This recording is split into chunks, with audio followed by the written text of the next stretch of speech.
friends? Welcome back to the Comeback Journey podcast. I have my boy Jeremy here with me, Jeremy Griffin. Guys. We go way back, man. Long time. So I want to get like a little bit of backstory on your life, where you grew up, what your childhood was like, stuff like that, and then we can dive into some deeper subjects along the way. I'm not too worried about like a structured set of questions, just wherever the conversation goes. Yeah. So did you grow up here in San Diego? Yep. Born and raised San Diego. I would say, I don't know how finite you want me to get with the details, but I grew up in Alley Gardens, so pretty central San Diego, white suburbia, middle class. Me and Nick both went to Patrick Henry, and before that I went to Lewis Middle School. Most of my life I grew up playing sports. I played, soccer for 9 years, baseball for 7, and that was one of the first things in my life that gave me, I suppose, a sense of validation and acceptance that most of us are seeking. It's kind of like we're trying to find our lane of like, what am I actually good at? Can I get? Where do I fit in? What can I get validated for? Or whatever. And so for me, that was sports. And so I spent a huge chunk of my childhood and teenage life doing that up until high school. At which point I quit doing both of those, even though I was like. You quit when you got into high school? Yeah, going into high school. Because that was like when I was also best. But the reason is because I wanted a social life. So I had been sacrificing. It's like practice multiple days during the week, and then games are on the weekends. Yeah. So like there was no, doing any fun child or teenage stuff. Yeah. And that's, debatably a regret, but. Yeah. I played soccer for a long time also, like 7 or 8 years. I played baseball for a while. Played 1 season of flag football, and like wasn't my thing. And flag football is a strange sport. Yeah, it is. It really is. I think I was like 11 or 12 at the time, and like, my mom didn't want me like playing full contact sports. I wasn't allowed to play football. Yeah, but I also quit sports when I got to high school. Right. Oh yeah. Same thing. Yeah. I was like, I want to see what this whole going to parties thing is like. Yeah. So I kind of threw that stuff away for that. Plus, I mean, I couldn't play football. I always wanted to play football. I couldn't play football. So yeah, it's kind of the thing. Are you an only child? Nope. I have one sister. She's 2 years older than me. A little bit over 2 years older than me. So I'm the youngest. The baby. And we both we had an interesting relationship growing up. For most of growing up, we had a good relationship, but there's like those ages where shit starts to go down.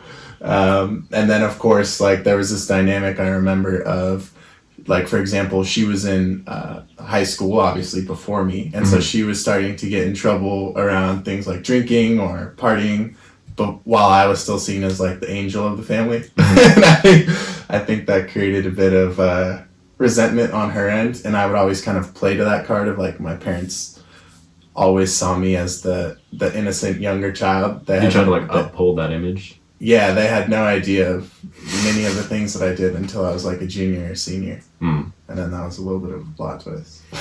My older brother, he's 2 years older.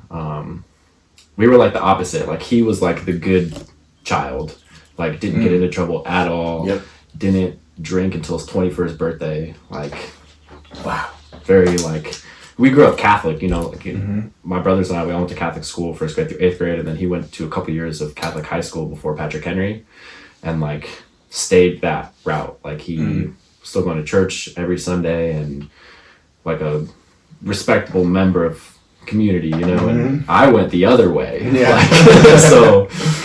And my little brother's like a mix of both. Like he gets into trouble like a little bit, like he's smoked a few times and drank a few times. He's 22 now, so like no big deal, but when he was younger, like he would like experiment, but not like go full force, you know? So somewhere in between you and your other yeah, like a perfect mix. Right.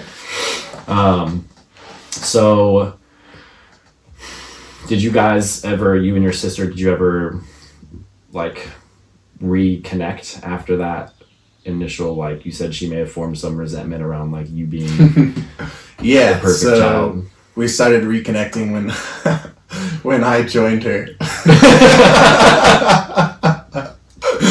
That's the short answer. But then, you know, then there was kind of another falling out. Like I went off to college, and then she stayed here, and then she's been in the server life. So like I remember at certain times she's working 3-4 jobs at once, like servers. Yeah. And that's a very specific lifestyle, right? And so, for sure. And then I'm away at college, and I only come back for holidays, so it was kind of a distant relationship. Yeah. But actually, I would say as of recently, we have the best relationship we ever had. Kind of coming full circle from like understanding we were both raised a certain way that led us to do certain things and almost go the other way, like you said, out of rebellion. We both went hard with that. Yeah. And then circling back to like, how do we, you know, learn from this, heal this, and understand that, you know, living with resentment is not the way to go. Yeah. So I think since 2017, I've been on my own. That's when I started really doing the deeper inner work around like healing trauma in my family and my ancestral line, and kind of vowing to be the last one to pass down generational trauma or toxic patterns. I just kind of vowed it ends with me. And, you know, I think she much more recently has, I think, seen the shifts in me while at the same time going through her own experiences to kind of get her to that point, because we're all on different timelines. Right. And we reconnected a few months back, and she was very interested in, you know, trying out the different things that I've done and really seeking, I guess I could just say seeking help. Yeah. And that's been cool. It's definitely been cool, because who knows what you've been through better than your other sibling who was, you know, in the same household, parented the same way and all that. So that's been cool. That's I also want to mention, because I didn't even get into that. I don't know what route you wanted me to go when you asked about my upbringing, but you were talking about you were raised very traditional Catholic. I was raised very strict Christian, like far, like a 9 out of 10 on the conservative scale. If there's a right left, like heavy conservative Republican, strict Christian. So we weren't allowed to. We weren't allowed to watch PG-13 movies, even in high school. We had passwords on our TV, so nothing above, like anything PG-13, TV 14 or above, we couldn't watch it. It had a password. Even in high school? I believe that stopped at some point in high school, but up until well past 13. And then, you know, couldn't listen to any form of music with any form of profanity. A lot of restrictions. Yeah. And I understand you know, like I said, coming full circle, like I understand their intent. Yeah. But unfortunately, when you unknowingly parent out of fear and you deprive someone of all of something, what are they going to do? They're going to go to it. So I went ham. And that was that was the era in which we met. Yeah.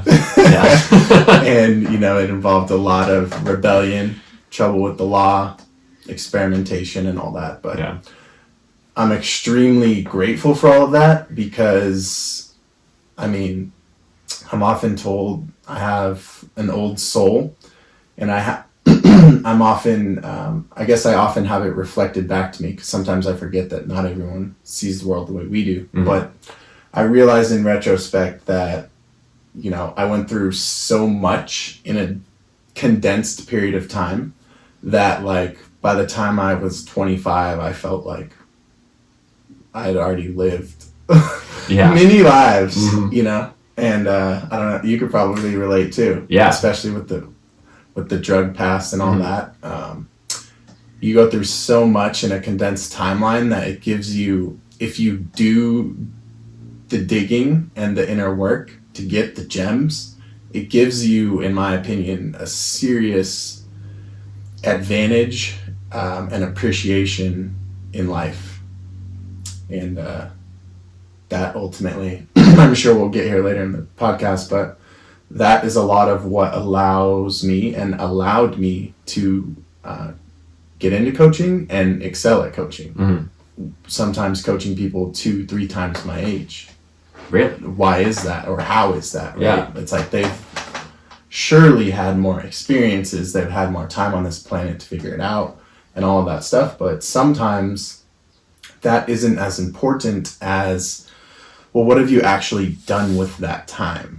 So in my opinion, it's not as much a matter of like, how long have you been on this earth? Because some people recreate the same lesson over and over and over, and they for 80 years, and then they die and they call that a life.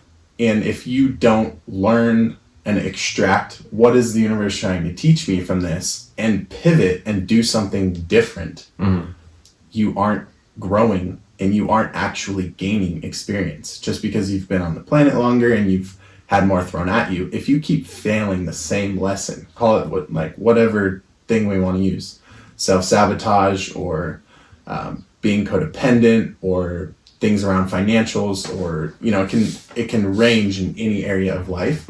But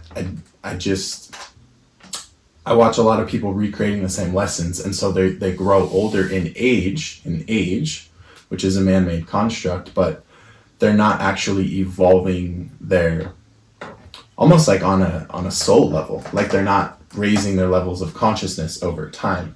And so that, I know I'm kind of ranting here, but to me it's super interconnected, because everything that I went through when I was a teenager and a younger adult up until now was because of how deprived I was with my childhood. And so the reason I bring this up is because I'm very thankful that I was raised like that, because it made me so aggressively go the other way that I had like 5 or 6 years of what I would call hell. Because in my opinion, hell is just a state of mind. And so I experienced what that is like. And now I'm able to come full circle, find the balance, and have the experience of being able to relate to the lowest of the low energies and the lowest of the low experiences, waking up in jail, getting arrested, like all these different things, having these certain thoughts or whatever, as well as getting yourself out of that and more of the higher states of being. And to me, that is experience much more so than, time. Yeah. Yeah, I would agree that, when you go through, significant events in your life in a short period of time, it kind of, it like slingshots you into the next level. That's a good way to put it. Like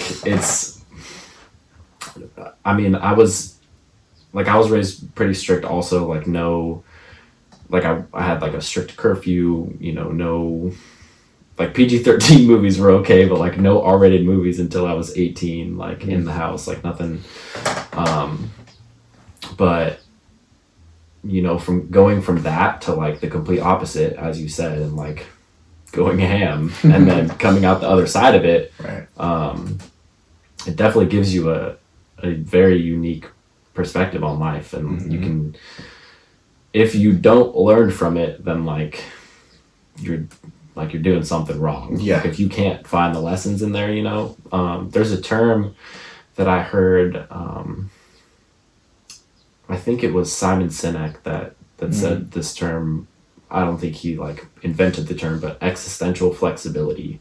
And he uses it in terms of business and like leadership. Like if your business is failing, you need to be able to pivot to stay alive. And, I think that term applies in life as well. Like if you're not able to pivot and, maneuver your way through these obstacles or these lessons, then as you said, like you're doomed to repeat the same thing over and over. And that's not a fun place to be. Yeah.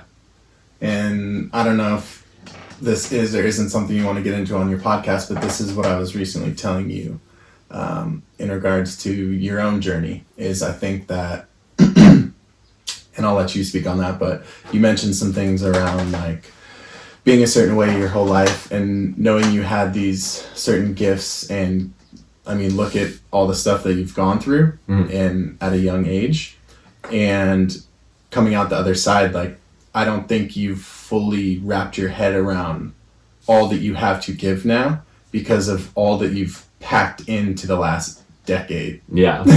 I would say that's accurate. And that's a powerful place to be, like, just sharing what I was sharing from my end of what allowed me to be a good coach equally applies to you in whatever it is you desire to do. As you're starting this podcast, it's going to give you more context and more ability to relate to all types of people. Yeah. It's going to give you a better understanding of, you know, how you might want to serve the world, what your purpose is, and all of that type of stuff. So it's very interesting to me because, you know, I think this is shifting a bit now, which is allowing us to both talk about these things a little bit more freely. But let's say 10 years ago, you know, it was definitely shunned and looked down upon to admit that you used to deal drugs or do drugs or were an alcoholic or addicted to whatever, you know, and just to live that lifestyle. Whereas now we're starting to have these conversations more openly. Yeah. But in my opinion, like, that is literally a huge part of my gift. Like, I've almost died multiple times. I've crashed multiple cars with zero recollection of doing so. I've, you know, used to deal drugs, like all these different things. And, you know, for some people may judge that, and that's fine. But in my opinion, I've really come to terms with being extremely grateful for those experiences, because each and every one of those things gave me unique perspective and unique gems to extract from them that other people don't have if they stay in that safe lane. You know, if we would have become the product that our parents were trying to perfectly craft, we would not have any sense of identity or real anecdotal experience. And to translate that, for those of you who don't know what that means, anecdotal means in your own experience, like your own trials and tests, if you will. So I just think that's very important and understated. And I think most parents, when they shift into the role of parents, their main thought is, I don't want this kid to do what I did, right? Right. Number one, I don't want them to know what I did. So many of us don't know what our parents did. Yeah. Number two, let's, you know, deny and like just hide that in a box over here. And let's ensure that they grow up the complete opposite way. And I think that actually stunts growth. So if and when I do decide to have children, I will be parenting them very different from the way that I was parented. I think that you never learn to not touch a hot stove if you don't touch a hot stove. You can hear something 100 times and you're going to want to touch that stove. For sure. So I think it's a balance. Yeah. And I think that a lot of things that I had drilled into me that were horrible and make you a bad person for doing actually opened my mind and gave me many of the gifts that I now have, to the point where I now understand why they're illegal. But we won't even go there.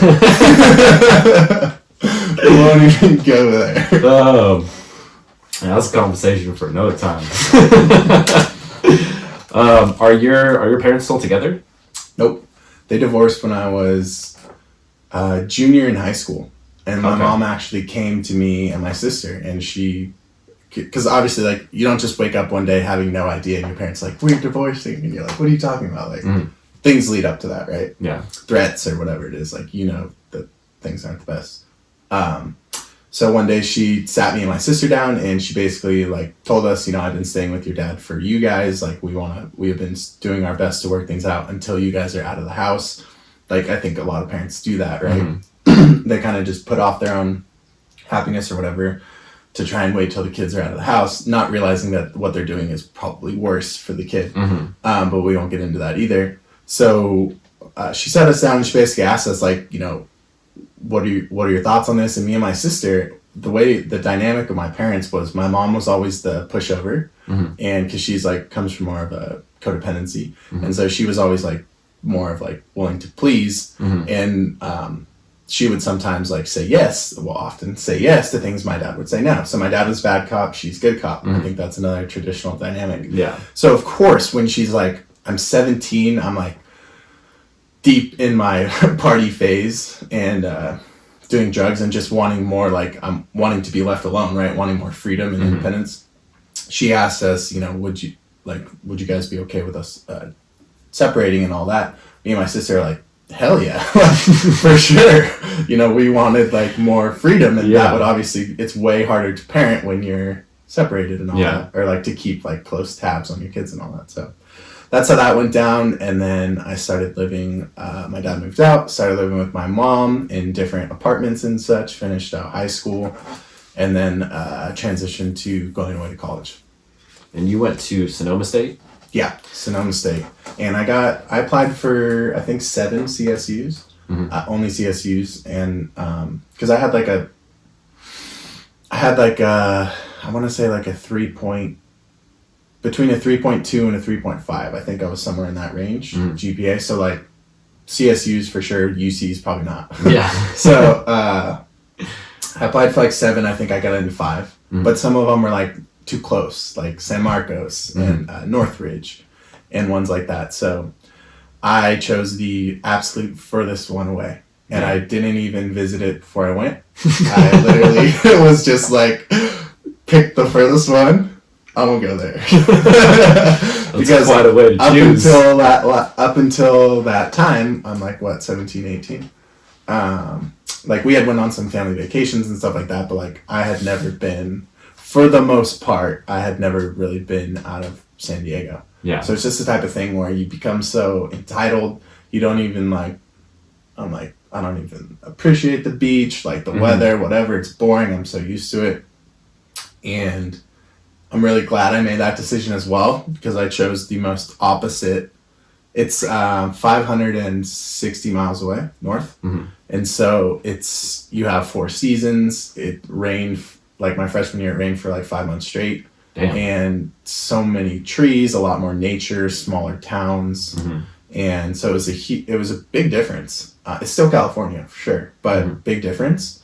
And that gave me so much appreciation and perspective to come back. Like every time I would come back, the first 2 things I would want was like a California burrito and to go to the beach.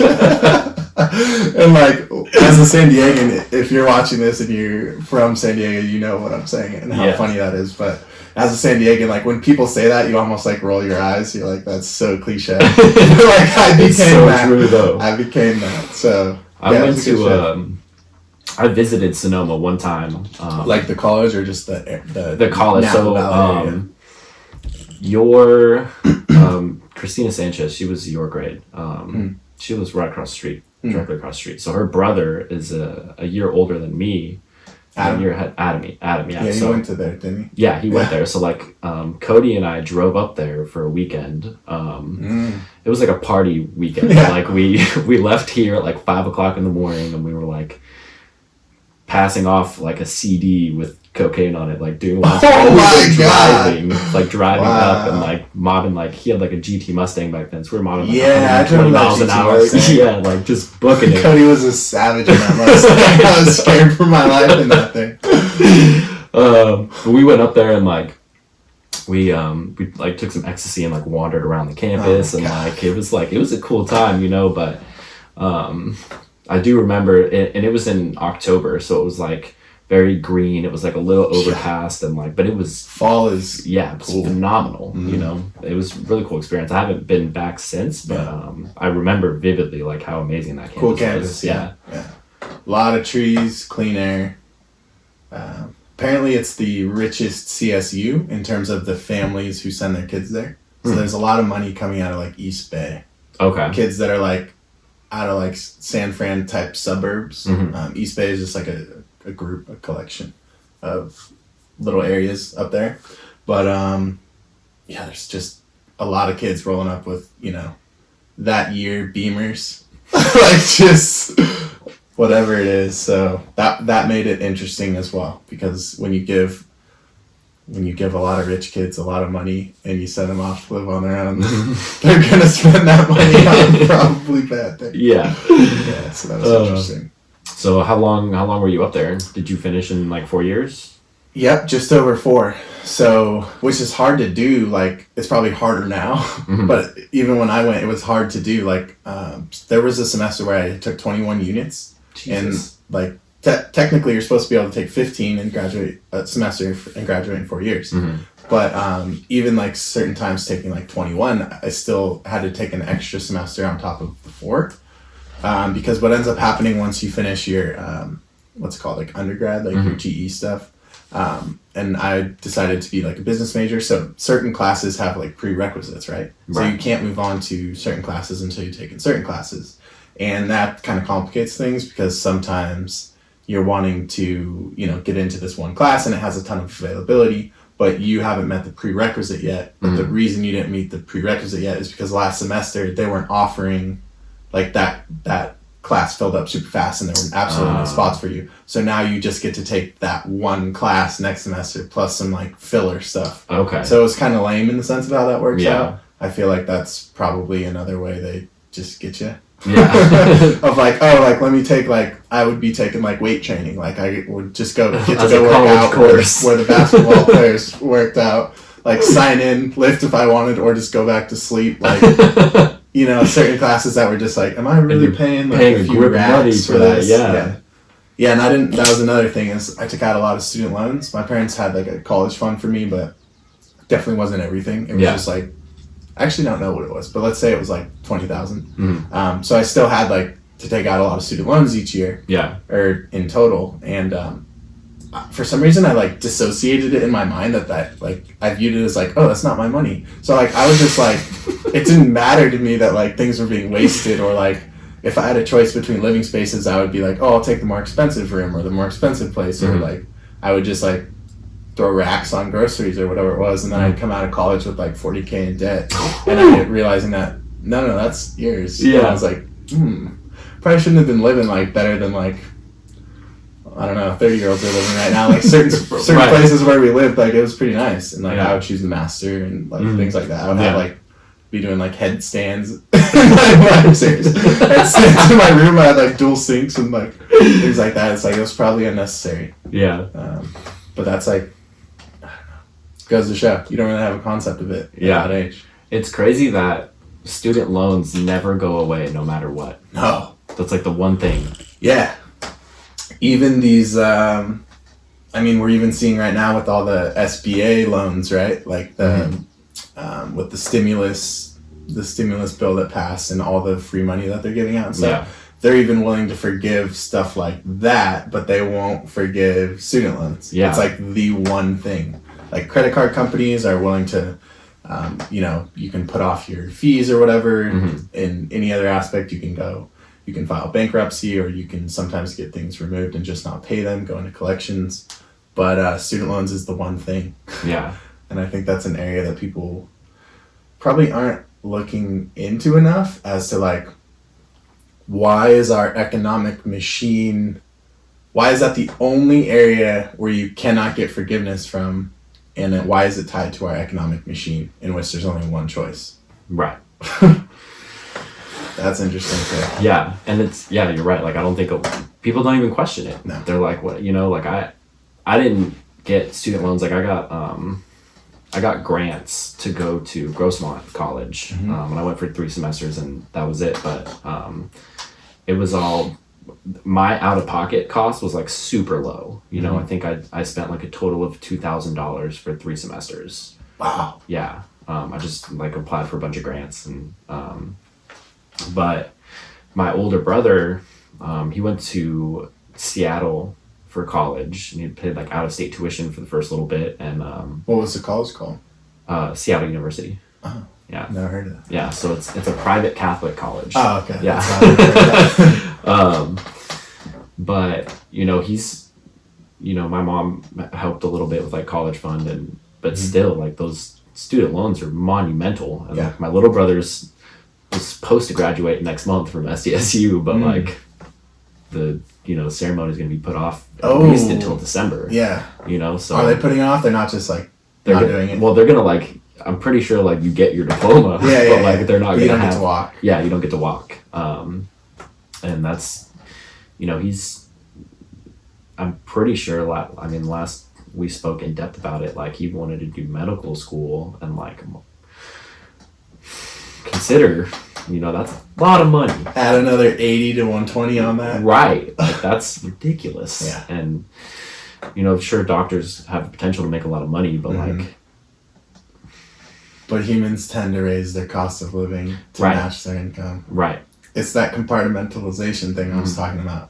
The same reason I was like just blowing money, because it was like I look at my bank account and I don't fathom like, in 4 years I'm gonna have to pay that. Right. So it's like you're able to separate it, and it makes it easy to go into debt. Yeah. Same thing like when we start seeing like 10, 20, 30,000 a month coming in, we're like, I can afford a crazy mortgage and upgrade my car, and it's like, what about this other account that's like you're going to be paying, $1,000 a month for the next 20 years or something like that, right? And like 70% of that is like interest. Like you don't even know. You're not ready. Yeah. When I popped out of college, that's another thing they do to get you. Like they allow you to defer a year. I deferred a year. Like just the whole mentality is like, just put it off till tomorrow. Right. So I'm like, I have no financial literacy. I have no idea what the hell this is. I'm just like, holy shit, $40,000. Like, I'm not making anything. And I was just kind of putting it off. And after that year ends, they basically allow you to do like, choose from 3 different options. And then of course I choose like the minimum one. It's like, $50 a month, like that's chill. And then it took like an additional year or 2 after, like we'll say 2. It was another solid 2 years of me paying like, it was between like $50 and $65 a month. So it's almost like you don't notice it. Yeah. For me to like actually like sit down, run numbers, and realize like, if I do this, I'm gonna be paying this for 20 years. And so I started to map out the details on that. And like it was something like on $40,000, it was something like $13,000 in interest. Jesus. And so it's literally like you might as well just throw that money away. So at that point, once I ran the numbers and found that out, I really like sat down and mapped out a plan. Like what I started to do is pay the minimum payment, and then like 2 days later pay a lump sum straight to principal. And then I just started aggressively paying that shit off. And then, I don't know, that was very liberating day. The day that I, it was down to like 8,000 or something, and I just paid it in full. And I was just like, amazing. And they're literally on the phone, like, they were like trying to convince me not to pay it off in full. And it's just funny because I'm like, wouldn't you guys rather have a lump sum of money now than like the potential of more money later? The system, man. The system. And I'm one of the rare few, like, who has $40,000 in student loans paid off at like 26 or 25, right? I would say like less than 1%. Right. And add on top of that, like I was not like balling out with a corporate job or whatever it was. Yeah. That was still during my eating shit phase, where I moved back home and was just paying my dues for years and years. Yeah. Doing the Gary V. Yeah. I think you can relate to that. But for sure. It's such a, in my opinion, important part of the process. And, I think we think that it takes a lot more money than it does to get ourselves out of a hole. And when you can really reduce your expenses, prioritize what you're spending money on, and just put all of like your attention and intention on like getting this bill to go away with like aggressive pay down, like it, like looking back, it was like, it didn't take that long. Like, I don't remember because I wasn't like super OCD with like, today's the day I started paying and here's when I finished it off. Because I didn't know that in retrospect, I was going to like want to talk about that. But it was not that long. And then after that, I just moved on to my car and I paid my car off in full. And like those final lump sums just feel like those are very empowering moments. And throughout that whole period of time, like I was never making more than like $50,000 or something. In a year? Yeah. Yeah. So it was not like, It doesn't take that much. No. It's just like you gotta decide, like, would you rather look cool to other people or actually get ahead in life but not look cool for a long ride, right. if at all. Yeah. Right? And so it was like, all right, I'm gonna move back in with a parent, eat shit, reduce my expenses, not go out partying every weekend, not be buying new clothes, not be going to Coachella every year like all the people I went to college with, you know, like more than that. Like each season has its own festival, right. like each of those. Yeah, Coachella, EDC, I did not go on a single vacation, like just things like that people tell you like, oh, that's aggressive, like that's too much, like you need to enjoy your life. It's like, I'm okay. I was gonna say, should I just pause? How many houses have a landline that you know of? Yeah, to be honest, when that just happened, I was super thrown off.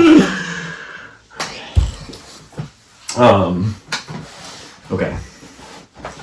Oh, where were we? Super aggressive, no vacations. Yeah. So a lot of people think that that's super aggressive, like no vacations, not spending money on things you want, you know, you got to enjoy the day. And I agree with that, but I think there's too much of that pushed in our culture where it's like, oh, let's just like push this to the back of our mind, be in credit card debt our entire life. And because like we pay some, we add some, we pay some, we add some, right? Yeah. And just enjoy the moment because like we could die any day. And it's like,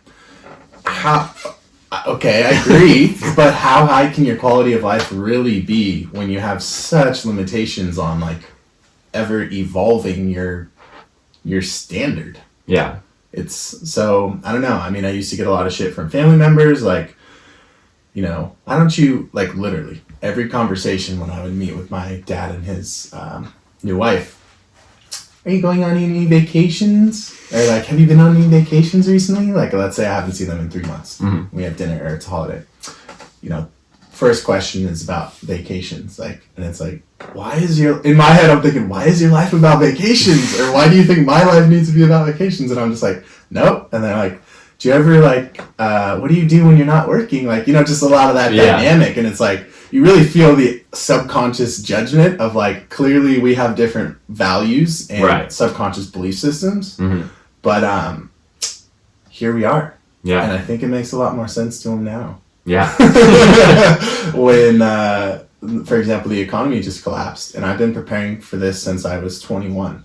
Like, I was 20 when I read Think and Grow Rich, Rich Dad, Poor Dad. I was 21 when I really started to get into that. Got into multi-level marketing, and I really immersed myself in the world of financial literacy and all that stuff.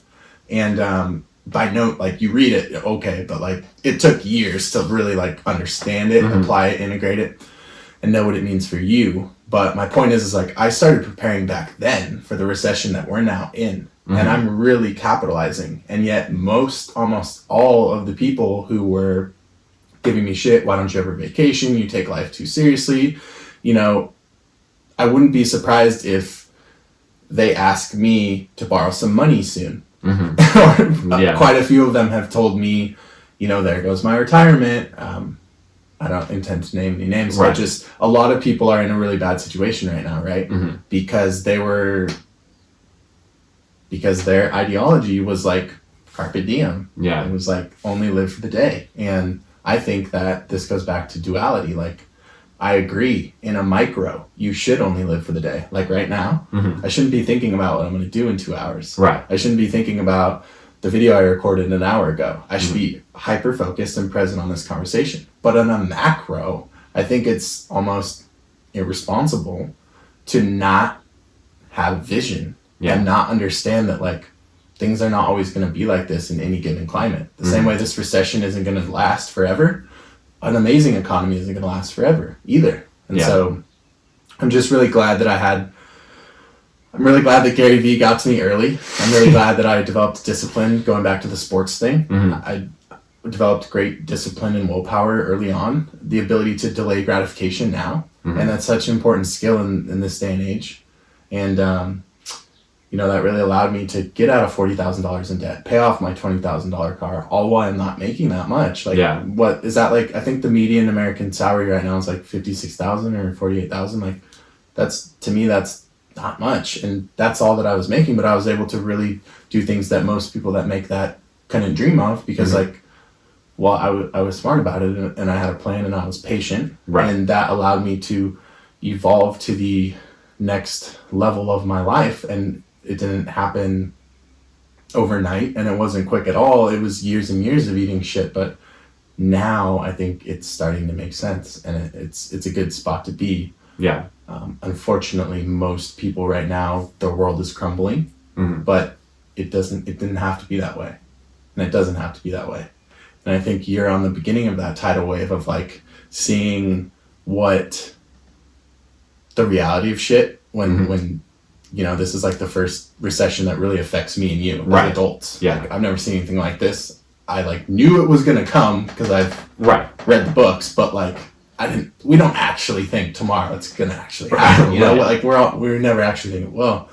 And so I think this is an amazing opportunity for, everyone to understand, like, if you got caught off guard by this one, make the meaning that you ascribe to this event in your life to be, okay, I'm going to start preparing now so that for the next one, that's actually when I massively elevate my life and I take huge leaps forward instead of, oh shit, this is what it took for me to like take things seriously, which is where most people are at.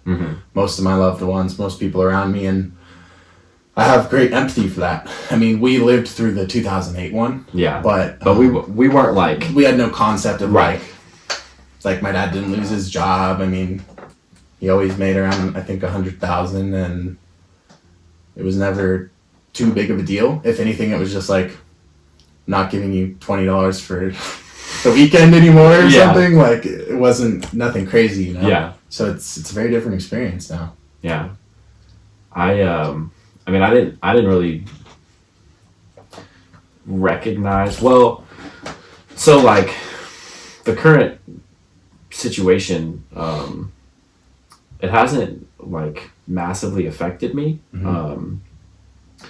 I moved back in here to my mom's the first week of February, right before all of this happened. And like it just happened, just worked out that way, and I moved back in and then, I got laid off and I was like, was it, a job I wasn't really happy at anyways. Yeah. And now I don't have to pay rent. Like I pay like a minimal amount to my mom, but it's not like renting an apartment, and now I have all this time to like do what I want to do. Yes. And I haven't been like super strict and like laser focused on it all day, every day, but I'm like every day I feel like I'm more and more in tune with like what I need to do. So it's like a like slow rise, but like the more I rise, the faster I rise. And I find this to be an amazing opportunity to like learn more about myself, and like I've been banging out podcasts like no other, and like, it's a lot of fun, like as you said earlier, like being able to talk to a wide range of people, and each conversation I would imagine gives you more self-awareness, because especially the deeper you dive into spirituality, there's a principle that we're all just mirrors, right? So like I may say certain things and it reminds you of an aspect of yourself, or on the flip side I may say something, it triggers you and it still is reminding you of an aspect of yourself maybe that you're denying or you're not looking at. Right. And so that's what's cool about conversation and talking to a wide range of different people. It's like you're talking to different shades of yourself. Yeah. And sometimes people carry messages that you really needed at that time, or sometimes people just say something in a way that reminds you of something, or you really never know.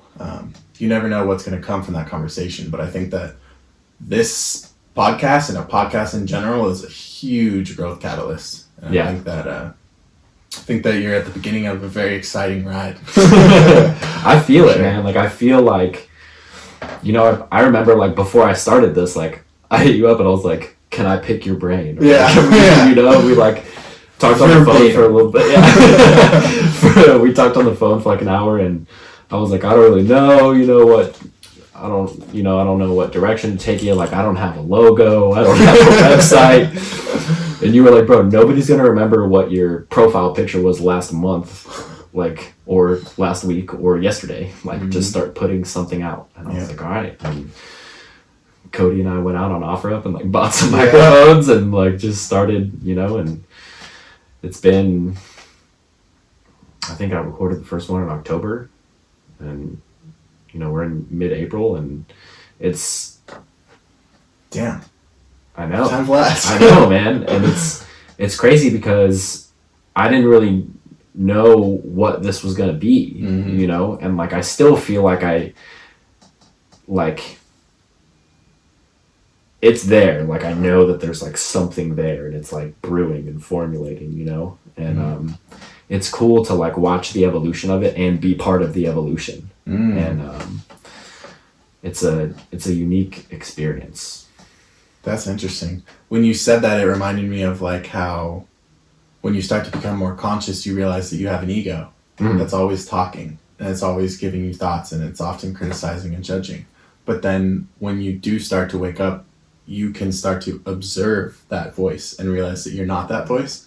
That's kind of like, I got an image of that when you mentioned that, because it's like you're in it, right? You're in the journey, but you're also sometimes able to see that like you have no idea where it's going. And at some time, like a better way to say this is, it's like you're the driver, but you also feel like you're not driving, or like you don't know where you're driving. So I think that's the ultimate, that really speaks to the surrender aspect that, we're often talking about, or I often talk about. And it's like, too often we think that we need to be 100% go, masculine energy, get shit done, be super structured and organized, and that stuff is important. But if you only live there, you're not seeing like 90% of the possibility, creativity, imagination spectrum of your brain and life in general. Yeah. And to really like, you're like the captain of this ship, right? This podcast, to really get this to where it needs to go, you won't be the one deciding where it needs to go from your conscious mind. It's going to be something outside of you. I don't know if you agree with that or can see that at this point in time, but that's my personal opinion. And that's going to require a lot of like surrender and opening up to like potential and possibility. And I think that people who are too hyper masculine, like that's the background I come from,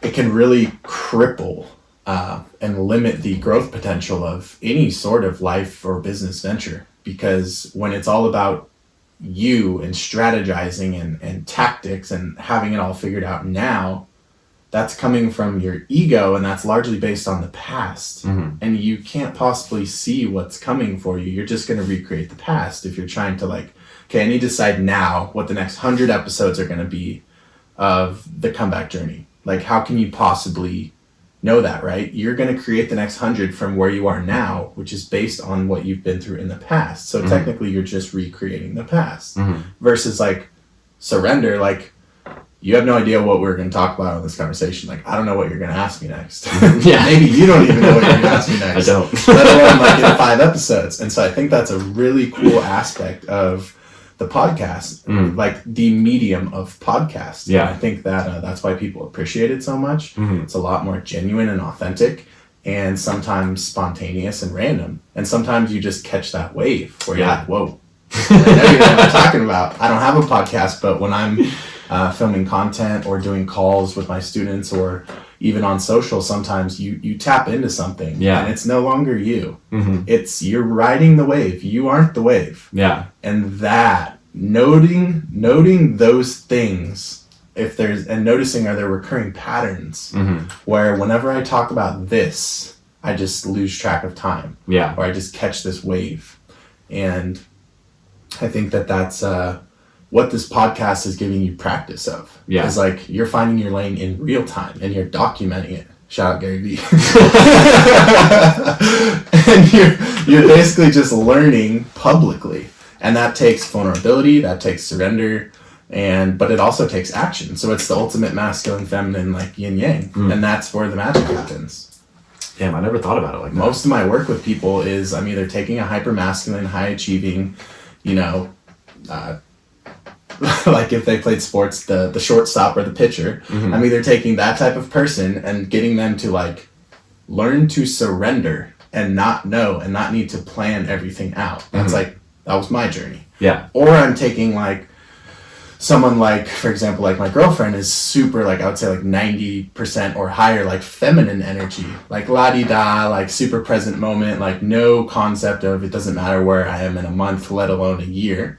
Or it's taking that type of person and getting them more to like, no, let's keep your creativity, that's like your genius, but let's put like some lanes, like some divots to consistently like chisel and sharpen the blade in or whatever it is.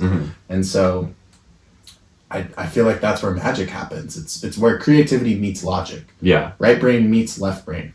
And I think you're pretty damn balanced in that sense. And that's what this podcast is just going to continue to help you do more. Yeah, I feel like it helps me to like explore ideas and thoughts and concepts while at the same time like helping me to articulate ideas better and speak more clearly and more concise. And which you've gotten way better at.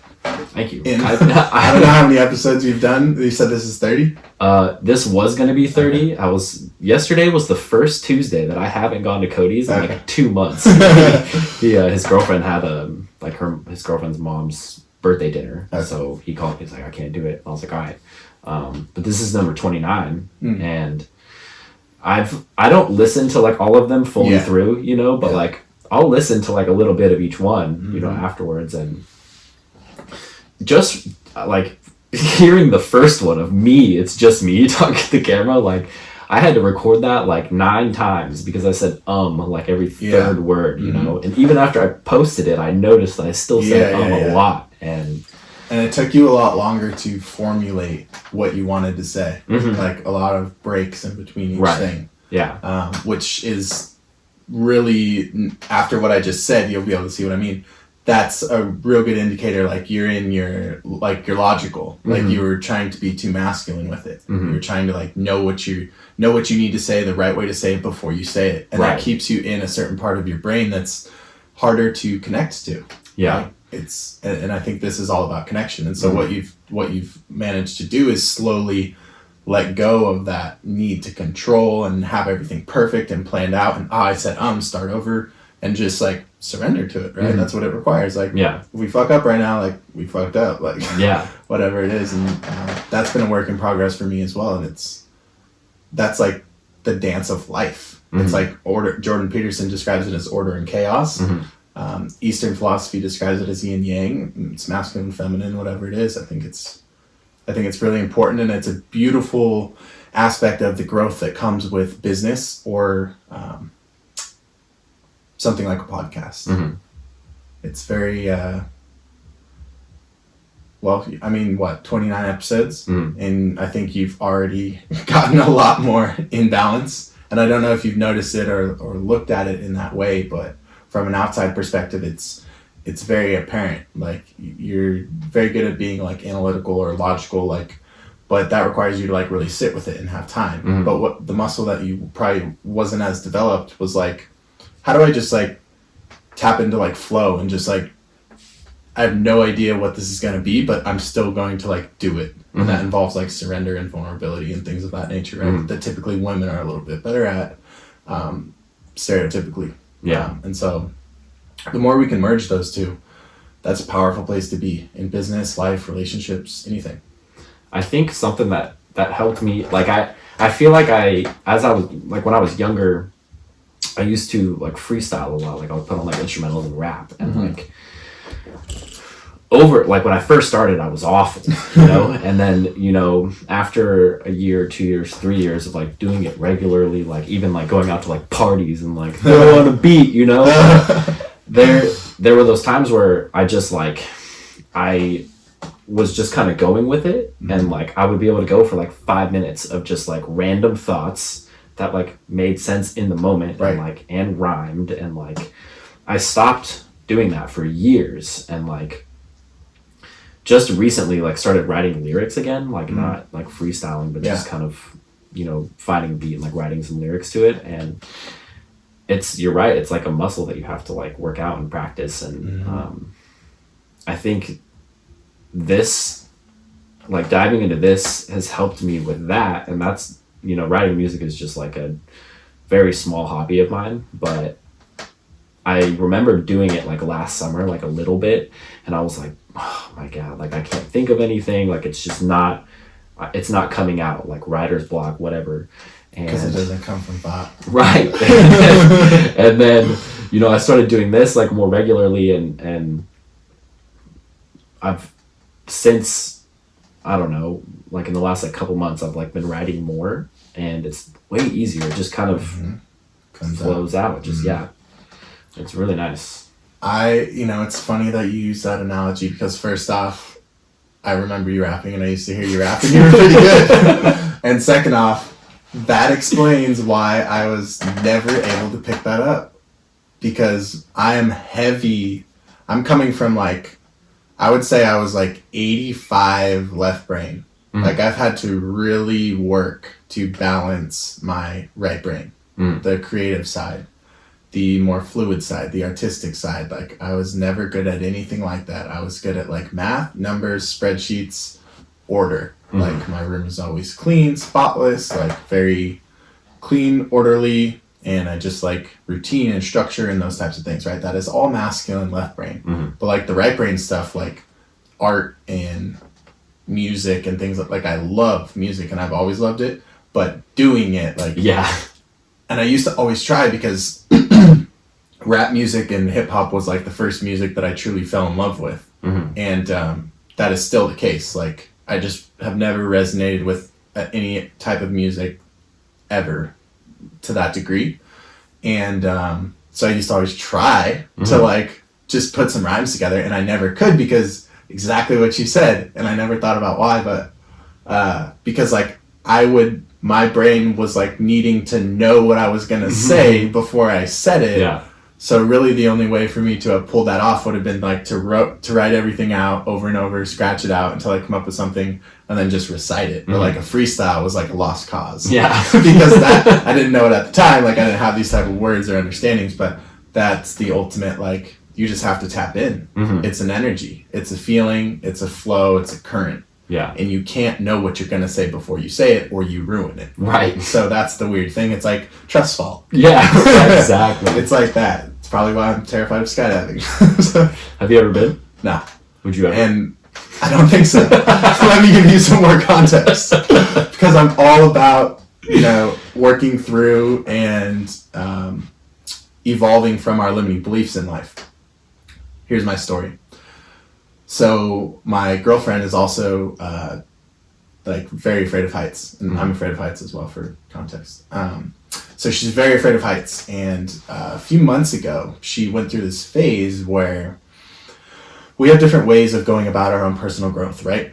I may microdose psilocybin and look inside myself and do exercises that are very uncomfortable to look at those aspects of myself, right? But in a masculine sense, that's not like, some might say that's not scary, because like there's zero chance that I get hurt, right? Yet, like for many, that's so scary they'll never face it, right? But my girlfriend, and this speaks to the differences in our personalities, she decided it was a good idea to just run full speed at her biggest fear head on without doing any form of subconscious belief work. So what I just spoke to is more like, let me like go to the root, in my opinion, the subconscious belief level. Let me look at my past, my traumas, and what beliefs are really going on in there. Let me really look at them, and so I can work on releasing them. Whereas she was like, I'm deathly afraid of heights, so like, it's my best friend's birthday, we're both gonna skydive, and I'm terrified, but I'm gonna get over that fear today. And guess what happened? She had like they went to Hawaii, by the way, for her friend's birthday, her best friend. And the entire trip, apparently, she was very anxious, no matter what they did, drink, whatever. Because of like the looming thought of skydiving? Yes, very anxious. Like to the point where her best friend said like she was different the entire trip, and was kind of like a damper. Like that level of like existential anxiety. And then on the way up has like a borderline panic attack. And then skydiving, even when they pulled the sail, the part at which people say it's peaceful, like at the end when you're just waiting to go down, she said she was like, that was the worst part. That it seemed like it was like 5 hours and it was like not going down, and she was like, we're gonna die. And she actually thought they were gonna die. And then even after they land, they immediately had a drink because she apparently needed one. And she said it didn't go away. It like actually like traumatized her. Like, so that was a huge like eye-opening moment for me. And hopefully I'm not tangenting too much, but I think there's this thing in our society where almost like this stigma of like, if you have fears, just run full speed at them. And I get it, but my level of understanding now, after like helping transform people for 6 years and just being fully immersed in this stuff for myself and my ancestry line and all that, like very dedicated to the stuff, it has become glaringly obvious to me that we can't create change or overcome like things like fears that doesn't happen at a conscious level. So you can't, if you're afraid of spiders, you can't just put someone in a tank of spiders until they chill out. That's like the ultimate, that's the end of the tree branch, and what needs to be addressed is the root. That's the Band-Aid, and they need like surgery. So really what I focus on these days is subconscious beliefs and getting to the real root of like, this thing is just a symptom. The anxiety you're feeling, or the fear of this, or the elevated heartbeat when you, whatever it is, right? That's just a symptom of the deeper underlying thing going on. And that's really what I'm passionate about, because I have not found anything deeper or that counteracts that. Or that's not the right way to say it. I haven't found anything that is able to go any deeper than that when it comes to behavior change and such. So, long-winded answer, but if I was really wanting to change that aspect about myself, I would actually do inner work, or I would see an amazing specialist like the hypnotherapist I've had quite a few sessions with. Shout out Dr. Pratt. And I would like specifically work through like my fear of heights at a subconscious level, and then I would go do said thing. Hopefully that's not too tangenty, but no, that, I mean, it makes that's sense. what it made like, me think of. So I've been skydiving twice, and I don't have like a crazy fear of heights, but like I think anybody or the majority of people that are like sitting about to jump out of an airplane for the first time are gonna freak out a little bit, you know? And but it was fun enough that I went a second time. Yeah. You know? Which is cool, because some people right. like my girlfriend will never go back. But like how you were saying, like these things are symptoms. You have to get to the root issue. Like I found that to be true like when I like quit drinking and doing drugs.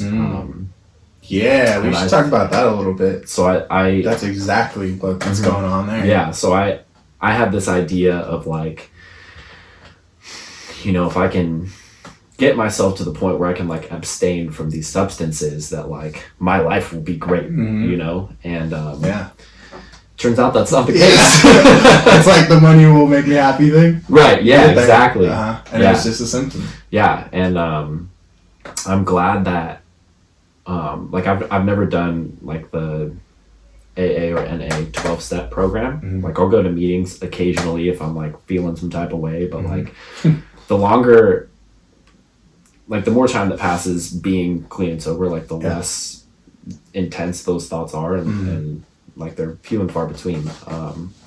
But I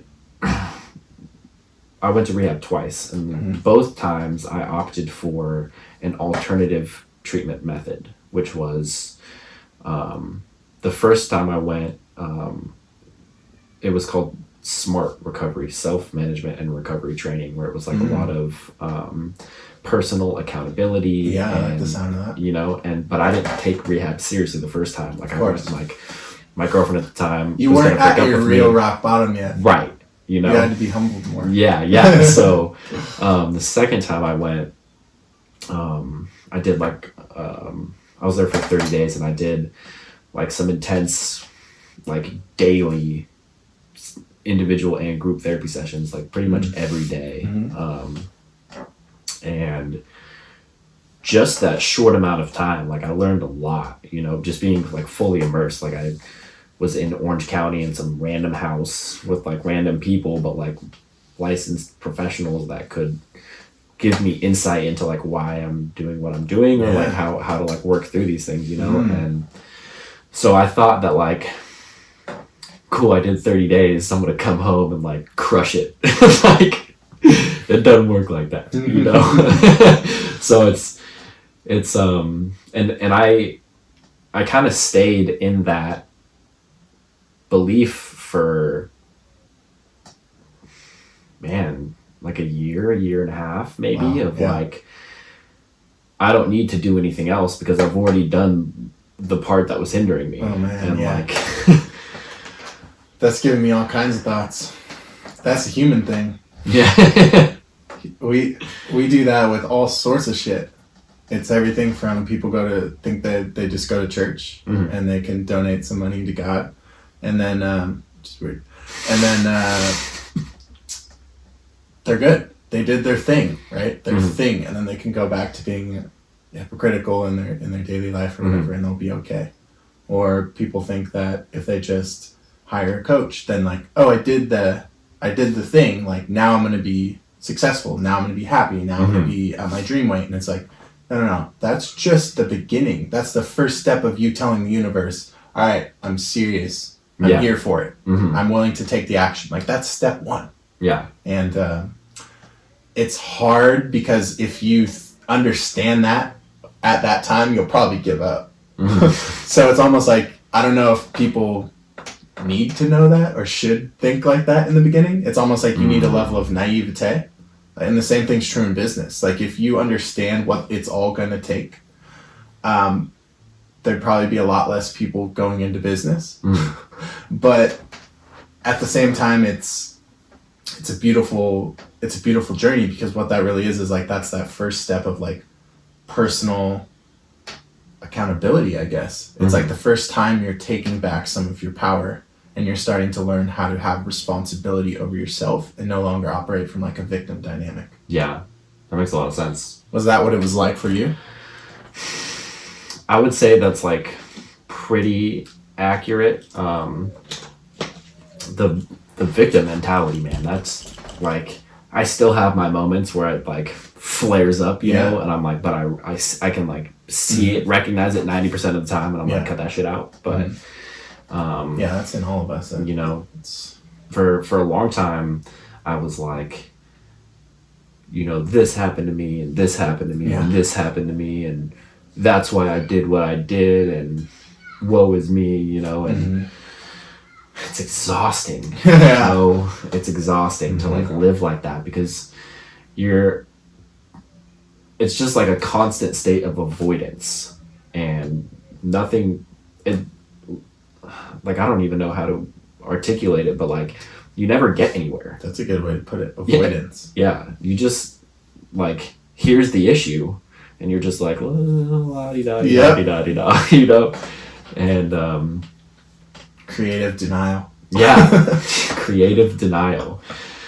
You just like at points of my life, like I would just make stuff up as to like why I'm doing this, you know, and it's like complete nonsense, but like I had to tell myself that this is why I was doing what I was doing, and like justify it in some way. And, rationalization. Yeah. And so when I like started to like move past that, I was like, instantly, like my anxiety was reduced significantly, like my stress levels seemed to like mellow out a lot, and I've never been like super anxious or stressed on a regular basis, but like I noticed that I was much more calm going through life, like without having to like constantly worry about a whole bunch of different things. And I don't know like how those two tie together, like anxiety and like victim mentality, but like there's something there that like for me at least like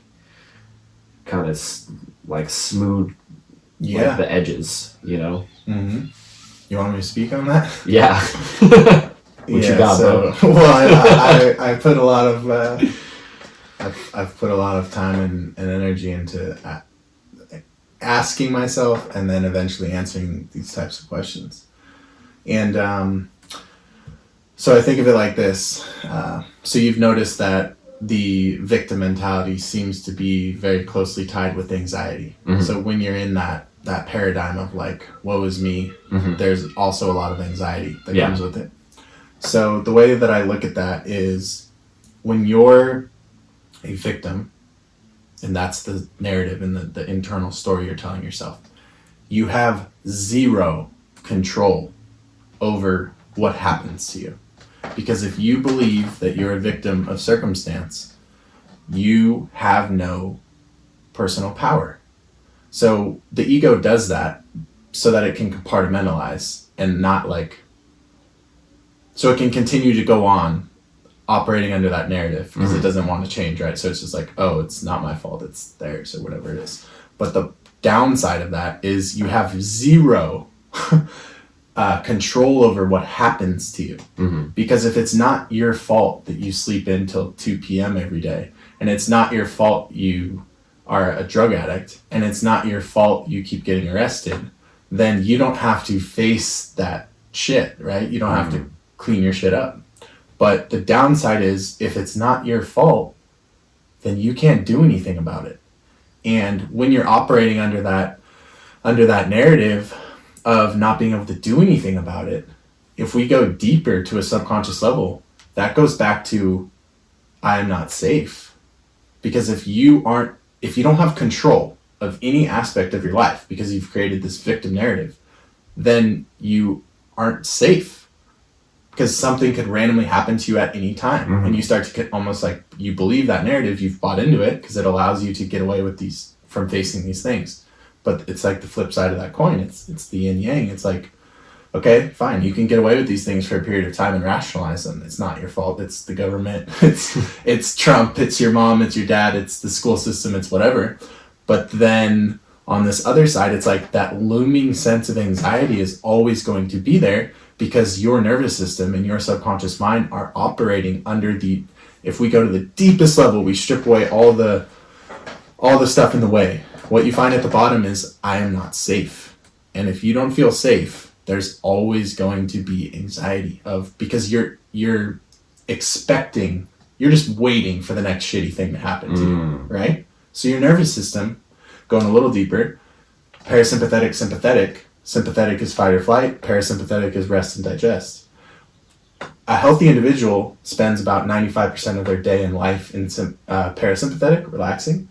They turn on the sympathetic when they need, only when they need, like an intense workout, or sprinting or whatever, in a fight if you're in a life-threatening situation. But if you're operating under the subconscious belief of I am not safe, your sympathetic nervous system cannot turn off. It's pumping to try and protect you. And a byproduct of that is cortisol release, which creates anxiety. So I know I just went real deep, but that's the nature of my work. That's why mind, body, and soul are connected. Because this thing is in your subconscious mind, but it's affecting your body because it's producing chemicals and it's altering your physiology now because hormones are being released, cortisol, norepinephrine. And then that's circling back to affect your soul. You don't have any personal power. You're a victim. You can barely face the day. And then it's the circle. Damn, bro. Yeah. And I've lived that, by the way. How can you explain that so well? I've lived it. That's where I come from. And yeah, that is an incredible way to explain that. And the reason, obviously, you can imagine that was probably hard to figure out. Yeah. Only someone who went through that and lived through that hell, that you know what it's like, that gave me the motivation to do the work needed, both internally and like learning stuff that's not necessarily always super fun, to be able to explain that, because I don't want people to go through what I had to go through, or at least I don't want people to have to stay there. Right?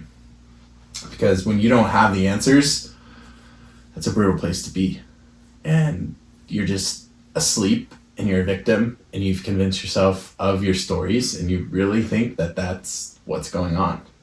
And it's like you become a fragmented individual, and we can't even talk about like self-actualization or self-realization. You're just trying to survive. Right. You don't even feel safe. Cortisol pumps through your veins 23 hours out of the day. Like, you're in a constant stress response. You're not far off from getting put on meds that are going to permanently mess up your physiology, and now there you go.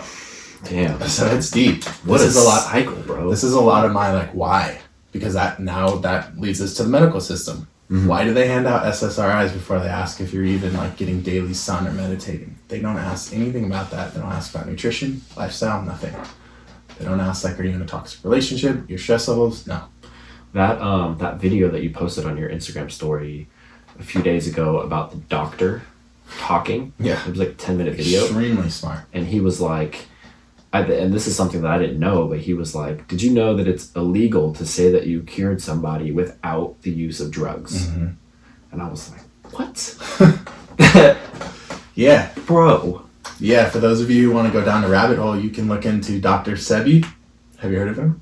I have heard, but not. He was an African American doctor, and I'm actually not too educated on it, so I'll just keep this concise. But he used herbs, spices, fruits, and vegetables. He used nature to heal people from everything from cancer, HIV, AIDS, like a lot of his own people, mm-hmm. right? Because like the African American population was the ones who really got hit with like HIV and AIDS.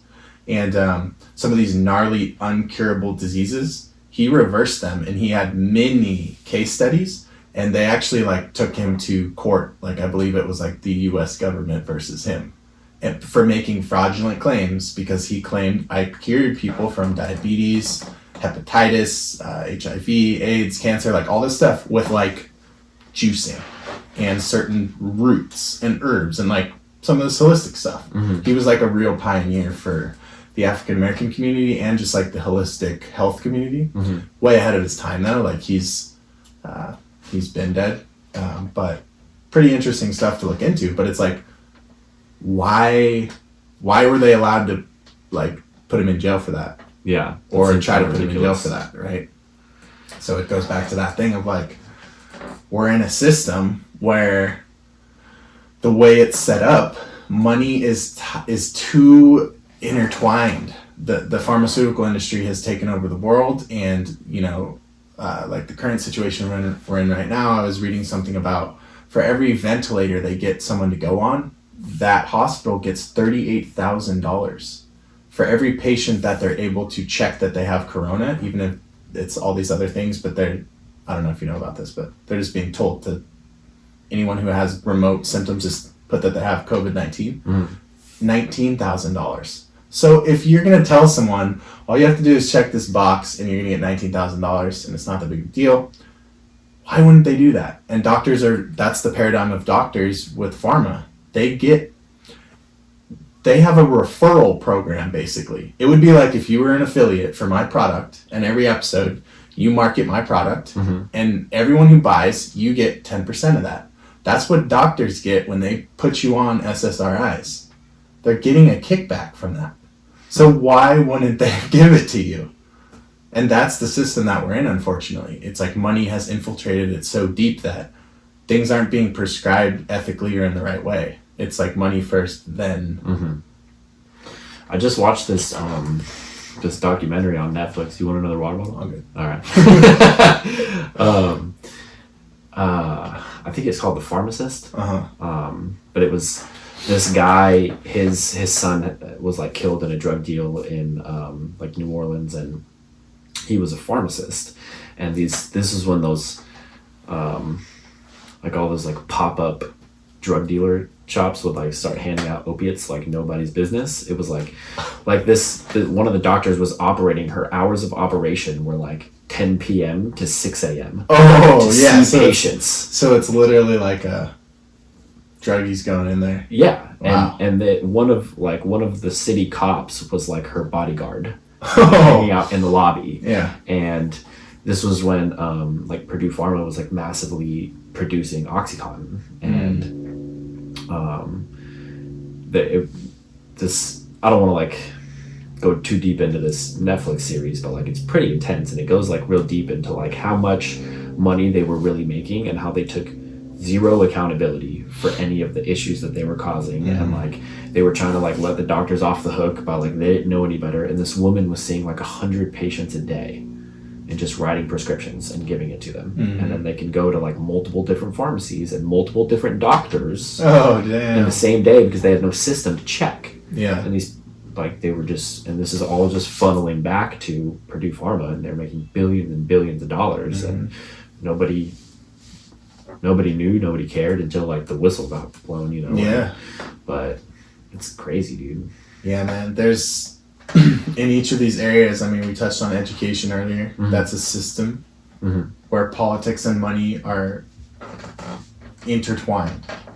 Our medical is a system, the medical system. Politics and money and pharma are intertwined. So it's kind of like, you know, we have these people with good intentions who are out protesting, or people trying to speak up against it, but it's really like the system is not broken. The system works exactly as it's meant to work. The systems were created to do what they're now doing. That's what they're created for. And the laws are written by people who benefit from these things. So why would the laws ever change to benefit someone else? Like, so it's just that's a lot of what we're going through right now. And a lot of people are waking up with this corona thing and starting to hear about all the fake news that's been going on. And I don't want to get into that type of stuff on this podcast, but all I'm saying is a lot of people are waking up right now to the fact that, like, I don't know why we've all adopted the belief without questioning things of these people have our best interests at heart. I don't know why we've done that, but we have. And critical thinking seems to be a rarity these days. And school doesn't teach you how to critically think. Maybe that's part of why. Also, why don't they? But it requires a solid level of critical thinking to even like have the conversation we're having right now, to even be like, wait a minute, why? Right. Let's just ask ourselves, why might this be happening? And stuff goes deep, and it's there's a lot to it. And so it's almost a dynamic of like, I try to balance how much of my time I focus on those things and those issues and those conversations, because really they're all just each their own unique rabbit hole, and you can just go down them endlessly and get sucked into them. And at the end of the day, I'm not sure how much we can do about that, at least from the stance of going and like marching in the street. Like, I don't think we're doing anything. I don't think we're doing anything. So the best that I have found to do is educating people. So I have a few followers on Instagram, and I do my best to share information exactly like you saw. You know, and sometimes I get people telling me they're unfollowing me for that, or that, you know, just projecting, and that's fine. We all have different belief systems. But that's about the extent I go to these days, because life is complicated, and there's so much that you could potentially focus your energy on. But I have learned that anytime I've gotten too focused in those areas, it just gets dark. And I give away my power. And I'm in the stance of like, now I feel fear, now I feel like anger or whatever, and like I can't do anything from that state. So like it's this loop that I've noticed. Like when you really start to learn what's going on, it can jade you. It can form resentment, you know. So I try to just educate and empower people, give them the information, but I don't think that there's any roadmap for how to go about change. Which is interesting. Got you like. I know. Just have all these like, Oh man, you're right. There's like so many different like rabbit holes that you can go down on that. I haven't really gone down any of them like deep, you know, like I feel like I have like a general understanding of like the way that things work rather than like having a blind faith in the system, you know? And I feel like that's enough for me right now to like, I'm like not just gonna go along with it because that's the way that things are done, you know? And, you know, maybe at some point in the future I might try like educate myself more on this, but my current level of understanding is enough for me to like not get sucked into this hole. Good call.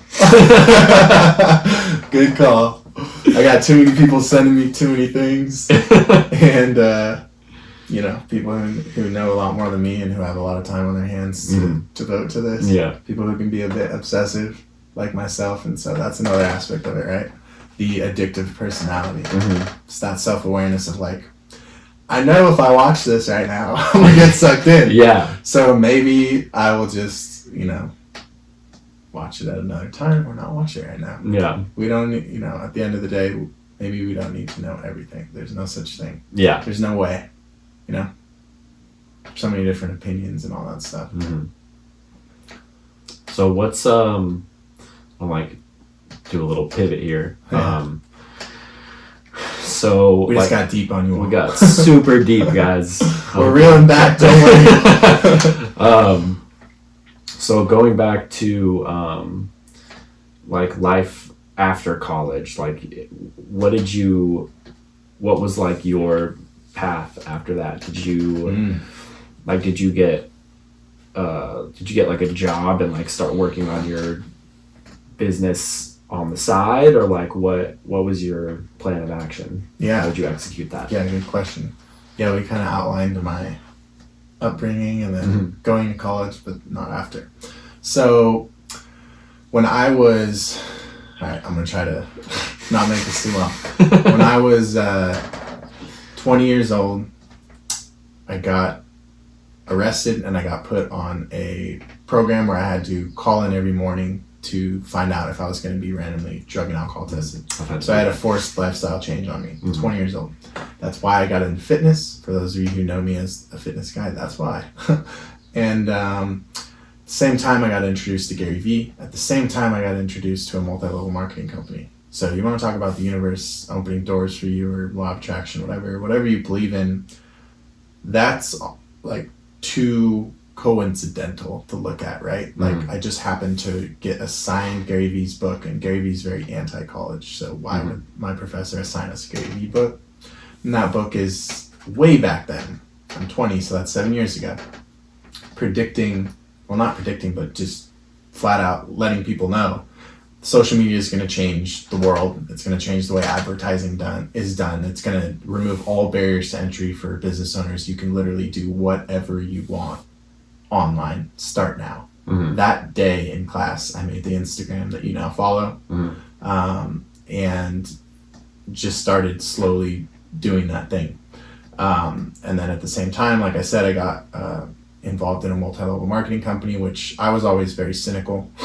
I would have laughed that away at any other time in my life, but I had just been seriously humbled. That was waking up in jail, not knowing why I was there, was my end-all be-all rock bottom. That was enough for me, because I had already had multiple car crashes. I had already had issues with the law. Like, that was the bottom. And so where do I go from there? It's like, well, whatever I've been thinking and doing, like, clearly it's not working out. So like, maybe I'll just try something completely different. So I just like joined this multi-level marketing company, and it was one of the best things that I ever did, because like I said, it introduced me to 22-year-olds driving BMWs, making 6-7 figures, traveling around and doing public speaking, making completely passive income, like living a laptop lifestyle, or like just doing business from their phone. Like, I start learning about the law of attraction. I start learning from like Robert Kiyosaki and how money works, like all these things. I'm just like, and as they say, when we expand our consciousness, it can never return to the state it was before, right? So I could never unlearn that. So like, multi-level marketing didn't work out for me. But what did work out for me was like that's where my personal growth began. 20 years old, I began reading the right books, consuming the right information, putting myself around the right people, and just getting that, like, that belief system starting to seep in instead of like my parents or like those around me growing up, which is huge. And so I really started to, I'm 20 years old and I had been pursuing business and marketing. And I bounced around a million times. I changed my degree from like, or my concentration from like business management to like accounting to economics to, and then I settled on like marketing. And 20 years old, I already knew like, I was a junior, so I had like a year and a half left, and I was already like, I'm not doing the whole corporate thing. So like, I already knew that like, I wasn't gonna just drop out because like I probably wouldn't be allowed to do anyway. But like, I'm not gonna use my degree, and so it began. So I was all in on building that Instagram page, just starting to document my journey. At the same time, I'm getting good at fitness. So like my purpose falls in my lap at the same time that the way to like actually monetize and like actualize my purpose falls in my lap. At the same time that like the stuff I need for like to have the proper like mindset and actually make it work falls in my lap. All at like 20. So then like that slowly brings me towards like graduation. So like, for example, my senior year, I no longer lived with like the roommates that I lived with freshman, sophomore, and junior year. I was in like a frat house, like a lot of partying and all that. Completely moved out to like, I moved in with someone who was in the multi-level marketing company with me. Very growth focused. Where I'm no longer like drinking on the weekends. I'm like reading books and like networking and like practicing like sales and things like that, right? Like real like life skills. So I graduate and the multi-level marketing didn't work out, but I already have somewhat of my foundation. In that time span, by the way, before I graduated, people had really taken notice to how like quickly I transformed myself. And a lot of our friends were like started to follow my Instagram, right? And like back then it was like more of a personal one, but I was just documenting my results and my journey. Some of my, like just starting to teach and share. So numerous people would ask me like to help them for free. And like I produced some like pretty damn good results. So I started to realize very quickly, like I'm definitely above average at this. Like within 6 months, like I really transformed my body. And it's not just me. I'm not special. I can duplicate it. I'm able to do that with Joe Schmo and her and him. Different goals, different body types. So like I'm like, okay, I'm on to something. Like I can actually do this. So I move home and I moved back in with my mom, and I just already had a full understanding. There was no like negative feelings about it. It was like, okay, this is like the sacrifice period of my life. Like I'm going to eat shit and I'm going to keep my expenses as absolutely low as possible. And I would work out for about 3 hours a day. And the rest of my day would be geared around all of my meals. I would get 10 to 11 hours of sleep to because that's how serious I was about maximizing my muscle growth. And the rest of the time was spent reading like anything and everything to become an expert at fitness. So reading books, following all the right accounts, YouTube videos, just in it. And so what I started to do is I would just do personal training on the side. But I was doing so basically illegally because I have never resonated with being an employee. I hate being told what to do, and I have issues with like authority figures. And so I've still never had a job. And the way I got around that was like, I would just train people low key and act like we were working out together or whatever it was. I would find gyms that weren't super strict about this stuff, or I'd get kicked out and move on. But I just did enough to be able to like pay my bills, which were very minimal at the time. Yeah. And really more so save up to reinvest into, some equipment and books and just myself, right? Reinvest into myself in the early stages. All the while I'm just doing enough in-person stuff really just to sustain and get me further along to the point where I can start doing online coaching and where I can really start scaling that. So it was this thing of like, at one point earlier on, like my in-person clients greatly exceeded like my online. And then like slowly as the online started to build, I started to phase out the in-person until I'm no longer taking on in-person. And so because I'm trying to build something like scalable, something larger, I want an online business, I value time freedom just as much, if not more, than financial freedom, right? And location freedom. So like the in-person, still, I'm trading my time for money. I'm not a fan, right?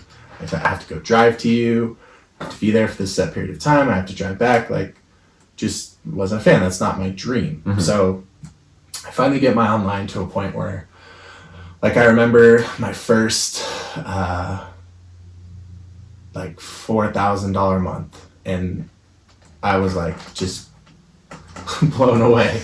It took so many clients to get to that too, because I used to have big issues around like money mindset and what I was charging. And so I think I was charging like $150 a month. So I had to have like so many clients to make like just $4,000. But I remember that was a huge deal to me, because that, as soon as I had that month, I went out and I like bought my first car. Like not my mom, not my parents getting me like a shitty beater car. Like I bought like the car that I had always wanted. Like within reason, like, you know, when you're a teenager and like there's certain sporty cars that you're like, yeah, that's dope, like I would want that, and your parents are like, that's so expensive. I bought that. And so it was just like a huge deal, you know. That was one of those meaningful things that meant more to me than like the money or whatever. So really it was just a long, and like I really just condensed that, but that was like, it was like 3 years of like posting like 5 to 6 times a week, documenting an 84-pound 2.5-year bulk, and then a 63-pound 9-month cut for people to pay attention and finally be like, whoa. He said 3 years ago, he said he was going to do this, and he just fucking really did it. He just gained 85 pounds just to lose 65, just to put on 20 pounds of muscle as a natural, because that's sometimes what you have to do if you're not on any form of enhancements. And around that time when I really had that physique is when I started to like get shout outs on Instagram from like, you've seen the transformation photos, so it's pretty drastic. I was able to start getting shout outs on weight loss pages and grow my following a bit. And really just people, unfortunately in our society, people like, if you're in the fitness thing, like you got to look a certain way or they're not taking you seriously. Like no one wants an overweight trainer. So like I had to really become the billboard, and man, that process taught me so much. You know, I'm not like super hyper obsessive about fitness anymore, tracking everything I eat to the gram and Excel spreadsheeting all my workouts and all 3-hour workouts. I'm not super gnarly like that anymore, but like that phase of my life, you know, really built the foundation of like delaying gratification, doing things for myself, not other people. Imagine willingly putting on 85 pounds. Like, you know, you look like shit, and you know that you're trying to do that, and that you're going to continue to put on 3 pounds a month going forward. Like, you know that, like, oh, this is just the beginning. So, like, it was a real sacrifice of, like with women, with, like, my self-image, like, all of it. Like, I had to really learn to, like, love myself. And I for sure was not there yet at all, but it helped a lot, because a lot of us need to have like a 6-pack for us to be like, oh, I feel good about my body. Like, what about when you like develop like man tits? So that was cool. That process taught me so much about life and a lot about business, man. So then I eventually, to pick back up where I was around, right around 2017, you know, things had been good for a while. Like I started having like $4,000, $5,000 months, and I'm like, wow, this is more than I ever imagined. Because like not more than I ever imagined, but you know how we like set those goals, but then it's just far away, and then it comes, and you're like, I didn't actually think it was gonna come. That, and so I was like, whoa, like this is real, cool. And then it was not long before like I started to, my evolution as a human off social media there was just a growing distance between my personal and spiritual development and what I was about and like my soul calling and what I was offering. So I just started to like, I'm just resonating less and less and less with like only helping people with like fat loss or muscle growth. Because like on the personal side, like I had gotten into meditation. I had had some incredible spiritual experiences. I'm starting to learn who I actually am. I'm starting to do some of this inner work where I'm like, whoa, I've been playing small. Like offering like fat loss is like, I could do a lot better than that. And like, I also don't feel like lit the fuck up anymore, like just helping someone lose some fat. Yeah. So there was that. I let it grow. Like a little I let it disconnect fester. there. I let it fester because like, it's good money. What are you doing? Like you worked for over 4 or 5 years for this. Like you're just going to like let it go. Like what? And so that was 2017 was like a hard year for me because it's like you're battling yourself. You're like, is this self-sabotage? Like, what am I doing? Like I've wanted this for so long and now it's here. So what I ended up doing is I reached a point where I remember like I'm making like around $5,000, but I'm literally working like more than like a 9-to-5er. And it just like dawned on me, like I had this goal of like making 6 figures, right? Like we all put it on a pedestal. So I'm like, okay, so I need to double this. And I'm already working, we'll say 45, 50 hours. Am I going to work 100 hours a week? Like the reason I started this back when I was 20, the dream was financial freedom, yes, but time freedom. I don't have that. And I didn't have the tools I didn't know how to do that. It was like a pipe dream. We all hear passive income. We just go like, yeah, real estate. Like we don't know, like, we don't have any way, right? So I end up like hiring some mentors and I go like $14,000 into debt. Like I maxed out a credit card and my new business credit card, I just maxed it out and joined this like really high ticket program that I was like not ready for. Like the people in there, like there was a lady in there offering $100,000 consulting services. Like you hire her and that's the bill for like the service. Jesus. 100K. And like she's like a middle-aged woman. Like I'm like, what? You're a thug. like total money mindset, like slap in the face, right? And the first thing they do is they want me to like 10x my prices. And so like you can imagine the growth I had to go through to first off to feel like good about doing that, like ethical. Yeah. To feel like I'm providing enough value to do that, I had to like really level the fuck up. And second off, like just I had never done a single sales call before, like with my business. Everything was like email.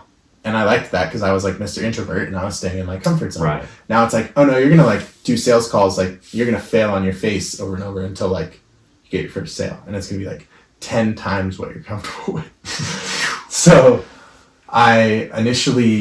what happened is I basically come on Instagram and I let my existing clients know, you know, whenever your package runs out, I'm no longer going to be offering these services. I would love to, you know, transition you to my new service offering that I'm currently working on. But if not, totally understand. Obviously, they're probably not interested in a 10 times the amount service, right? If they were at that level. So, and then I come on Instagram. I'm no longer offering, you know, I'm no longer offering fitness coaching and the services you guys know me for. And I've been working on this other thing and I'll have more details soon. And that was really the pivotal point in like the earlier part of this story of like graduating college till I was like making 5,000 or so was all about like me. And like that was a lot of like the personal growth, learning myself, overcoming my limitations and learning the skills I needed. And then around 2017 on, it was really like much more about like business. Like, okay, I've like done a lot of like personal development, like starting at 20 to like 25, like a lot. And 2017, it was like time to stop like dreaming. Like this is your opportunity. Like this is what you've always wanted. Like sack up. So it was all in, man. And it was super uncomfortable. Yeah, super. I am very introverted. For those of you into Myers-Briggs, I'm an INTJ. We make up about 2% of the population, and very just introverted and just more of the behind-the-scenes CEO visionary type, not the salesman type. And so I had to go through 21 no's before I got my first yes. And this isn't like cold calling. This is like interested people booking calls with me, having long 60 to 90 minute conversations that are going amazingly well, just to get like the runaround of like, I need to talk to my wife, or even, okay, I'm ready, and then ghosted, or like just the worst shit. And like I just had to, there was so much like mirror that I had to look into of like what clearly, like I had a very bad relationship with like money. I was expecting them to say no subconsciously.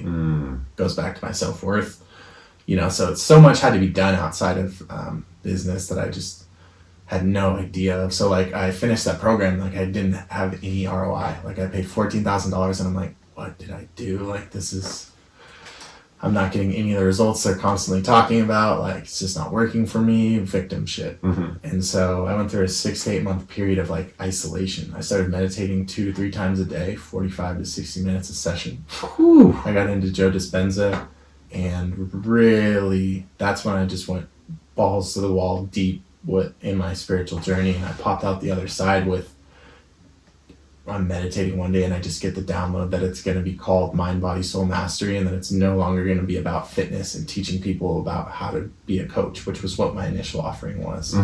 When I had to 10x my prices, I'm like, the hell, like what am I going to do? So I'm like, I can just teach people to do what I did, because I did that very well and I have a track record and I can prove that, and I just taught that. But like I said, remembered that wasn't resonating with me anymore, so there was this disconnect still. And so there was just a 6 to 8 month period where like I didn't really have a desire to like be on social media much. Like I'm just like meditating a lot. It's a lot less, and that was my shift of masculine to feminine, by the way. That's what that's representative of. I had spent most of my life just like get shit done, go, and it just wasn't working. And that was the first time that life was trying to teach me, I couldn't understand, but it was trying to teach me that in order to get to that next level, the level I had always dreamed of, I had to learn to surrender and to tap into something greater than me. Jeremy, my identity, my ego, was not going to get me to that thing that I had always dreamed of since I was a kid or whatever, that next level, right? Basically, the universe was going to do that. And I had to be okay with learning how to surrender to that. So that's why meditation was a great practice, right? Like going into this zone where like I'm no longer in my body, like I'm completely somewhere else, like there's no time, and randomly like messages would just come to me, and my behavior started to change, my personality started to shift, I started to be a lot more present, and downloads would just occasionally come to me. And like I said, one day I'm just sitting in the chair meditating, and the words come to me that I'm going to call it Mind, Body, Soul Mastery, and that it's going to be like teaching people what I just went through. So it was, dude, that was huge, because that brought me here, and that's like the brand and the man that you now know is like because of that. Like nothing was working out how I wanted it to until 2017, and then still when I thought, okay, this is it, like this is for sure showing the universe that like I'm all in, like here's $14,000 in debt, like I'm for sure all in, and it still didn't work out. I'm like, man, I'm missing something. So I just had to like learn to completely surrender and stop trying to force things and stop thinking I know what's best. And out popped Mind, Body, Soul Mastery. Year and a half later, out pops Aligned Entrepreneur. And then in a meditation a few months ago, out pops Level Up Collective. Like literally the name just comes to me, like I'm not thinking, and it just comes. And it's, I know I sound crazy to some of you, but it's so, like, it's just normal to me at this point. And so I don't really care about that stuff, but that's the journey. That's a condensed format of the journey, man. And it's been crazy because like with the fitness stuff, it was definitely my passion. I was really good at it, but it was still like only at an intellectual level of passion. Whereas what I'm doing now feels like my soul's work. And to be able to say that at 27, that's why I don't ever struggle with like motivation. Or like if someone's like, what's your why? It's like that. Yeah. Because, you know, neither of my parents feel, they still don't know what theirs is. everyone I grew up with, my close friend circle, they're just trying to get by. Right. They're just trying to get through life. And I'm over here waking up most mornings like so full and understanding that like I'm tapped into like what I've always been meant to do that's priceless. And taking it even further, I think that goes back to like everything you kind of just you walked us through a framework, right? Starting when I'm young and all that. And I was speaking on like how the experience, like I'm happy I went through all that. Like each part in retrospect, now that we can look back at everything I walked through, every part had to happen the way that it did. It had to. I had to go from so like oppressed and powerless to like that shit crazy, like no holding back, trying everything, doing all the bad things, to then like, okay, I'm gonna like fix my life, but then still doing it in a way where it's still like too rigid, and I was still figuring myself out, and I was still forcing things, and I was still also trying to do it just to make money, whether or not I could admit that to myself. And there was just aspects that needed figuring out. And I was also I thought I was being patient, because in a way I was, but I was also being impatient about the way I was being patient, if that makes sense. And it just took more humbling. And since that period of my life, like 2017, I feel like I wonder if I'll still look back at it the way I look back at it now, but like that was really like when my life started. I don't know if you can like relate to that at all, but like it felt like I wasn't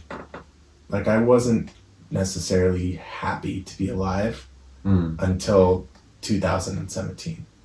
It's like the way I've heard people talk about having their kid, like they didn't have purpose, right? And now they're like, life is just like rich, full of like love type thing. Like that's how it feels for me. And it was like so much pain and struggle to get to that, but I'm super grateful for it. And I don't think there's any other way to get to that. And I think the reason so many of us haven't got to that is because we're skipping the process of what it takes. Yeah. Well, like you've used the term before, like you're in the trenches, like doing the work. And a lot of people want to like jump over the trench or like ride a canoe through the trench to get to the other side, rather than like actually like stopping and like, okay, I have to do this to be able to like I gotta go inside the cocoon to emerge a butterfly, and great way to put it. I think that this period of time is like a unique moment in history where like a lot of people have the opportunity to do this or to at least get it started, and